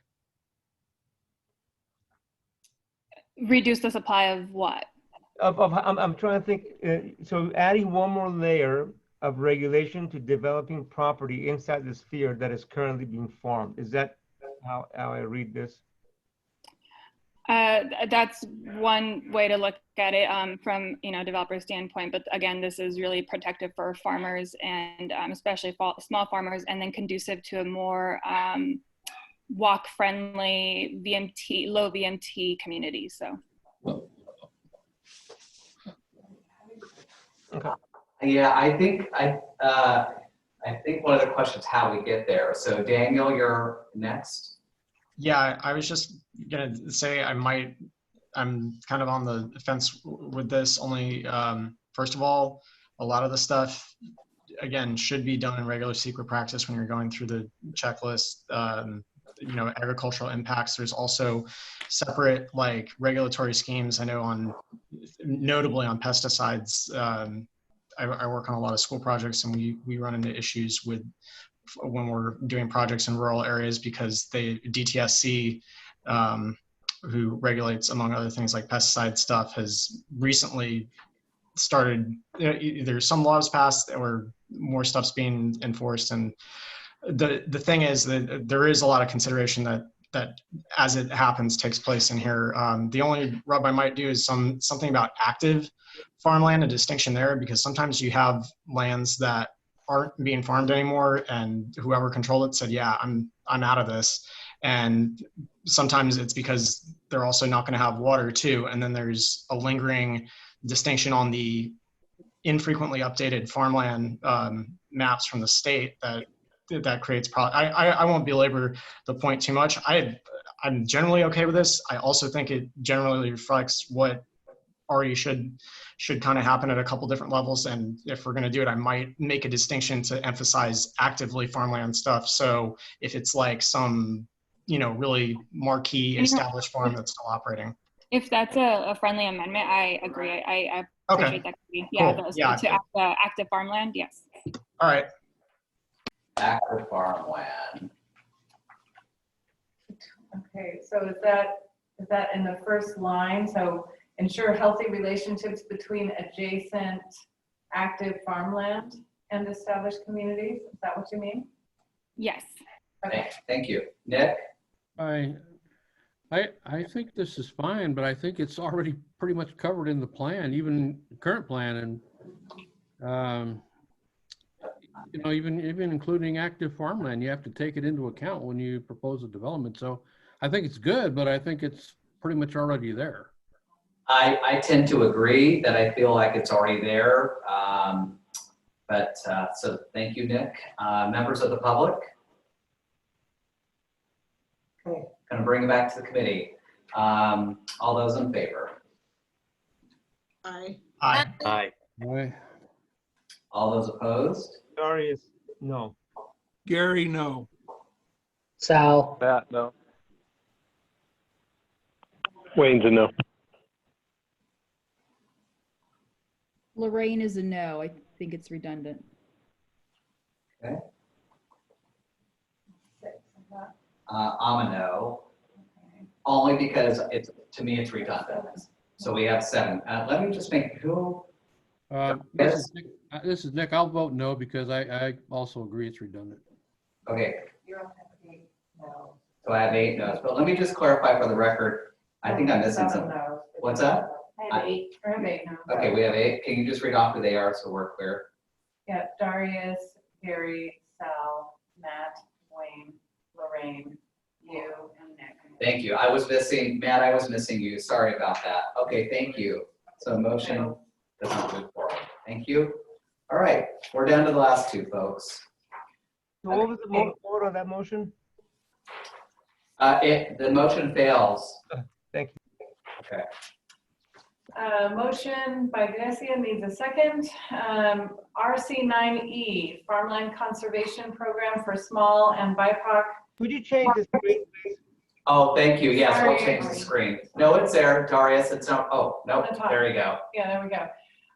Farmland Conservation Program for Small and BIPOC Farmers. Black, Indigenous, people of color farmers, establish a farmland conservation program to make agricultural lands accessible to small-scale farms and socially disadvantaged farmers and ranchers through ownership or long-term leasing of farmland and rangeland, prioritizing farm operations that protect air and water quality. We need a second, please. Is this? Let me get a second, then I'll open it up for conversation. I need a second, please. I'll second. Don will second. Don, I'm going to get that to you. Thank you. Okay, Gary. The question is this apply within the sphere? I mean, we're dealing with the general plan and the sphere of influence. Does this apply to that? Or does Yeah. it apply to areas outside the sphere? Within the sphere. Within the sphere. Is that correct, Tricia? Yes, that's correct. Gary?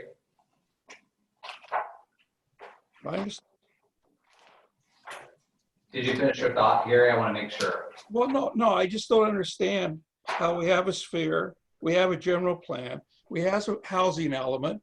We're supposed to build homes, apartments for people to live in. We have a shortage, and we're applying something that probably is a good idea, maybe outside our sphere in the county, but actually in the sphere where we want to build affordable housing. I don't understand. Are you asking the motion maker to do a friendly amendment to her motion? No, it's not, no, thank you. Okay, wanted to ask. Any other comments? I'll just go on the record to say, I think Gary is actually right on this. Like, frankly, I mean, I'm definitely interested in preserving agricultural and how obviously it's so tied up in our regional and local identity, but really, I mean, the stuff within the sphere, that's part of why it's within the sphere is the general anticipation of urbanization happening, and really it needs to be the county taking the lead on this. And I mean, honestly, I feel like a lot of stuff that we're going through doing now, we're doing it through the understanding, the tacit understanding that, hey, this is kind of advisory and putting ideas out there. But I will agree that especially when it comes to farmland stuff, I think it would be appropriate, and I would hope that whatever happens out of this, the county takes note and does a little more. Agreed. That's my comment. Nick, your hand's up, but I'm not 100% sure that's from a couple of motions ago. I'm just, I'm agreeing. I think, again, I think it's good, but I think it's already covered, you know? It's already covered in the current plan. I agree. All right, members of the public. I call for the vote. All those in favor? Aye. Aye.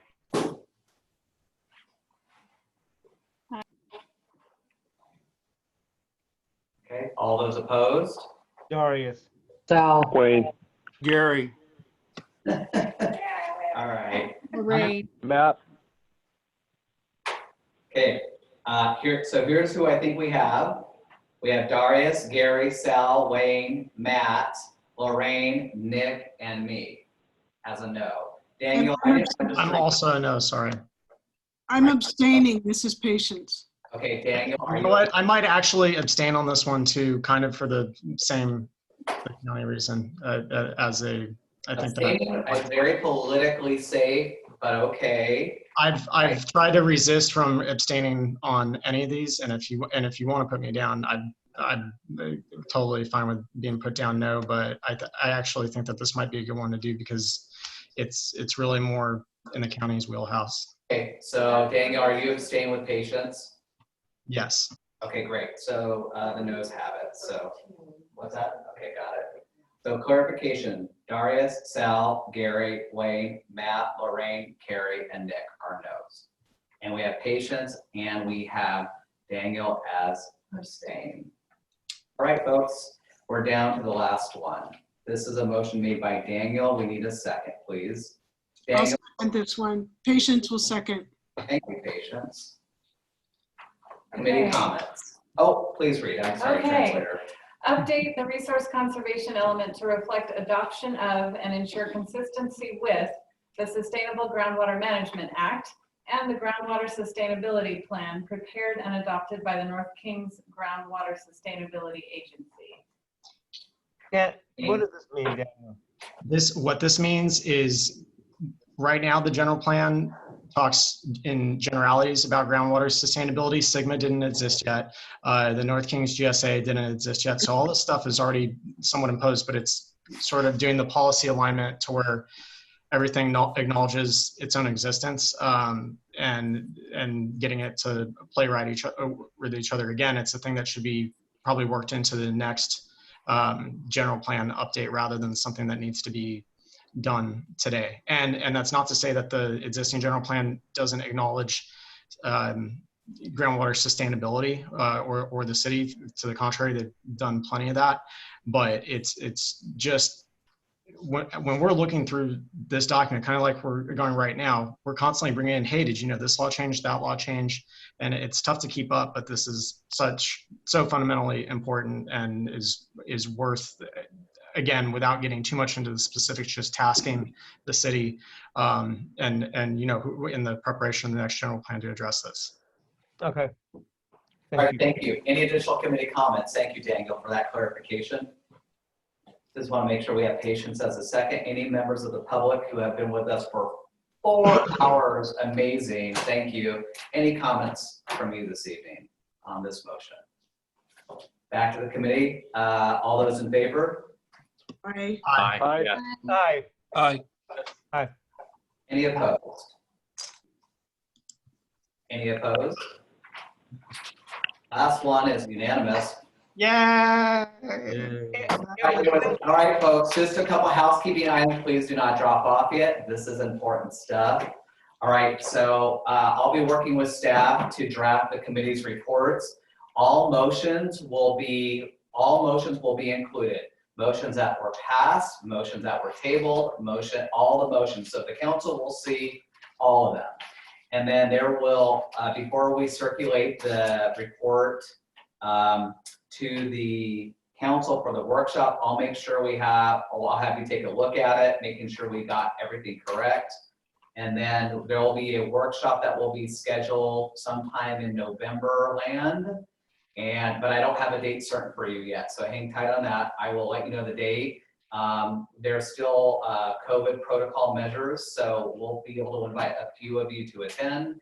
Others will have to chime in via Zoom. More information to come on that. I also just want to thank you all for your 10 months of dedicated work on this. It's important work, and you have all been amazing to work with. It's been a hard, long process, but a worthy one at that. Also want to thank staff again for all their committed work as well too. So with that, I want to wish staff luck tomorrow. The Planning and Development Department has their budget tomorrow. Our item is before the council. Keep your fingers crossed. More details to come. Have a great evening. Thank you all. Thank you, Gary. Thanks, Gary. Gary. Awesome. Thank you. I'm going to Good miss you night. guys. Pleasure to be with you guys on this committee. Thank you. You guys are awesome. Thank you so much. Thank you. Thank you. Good night. Aye. Okay.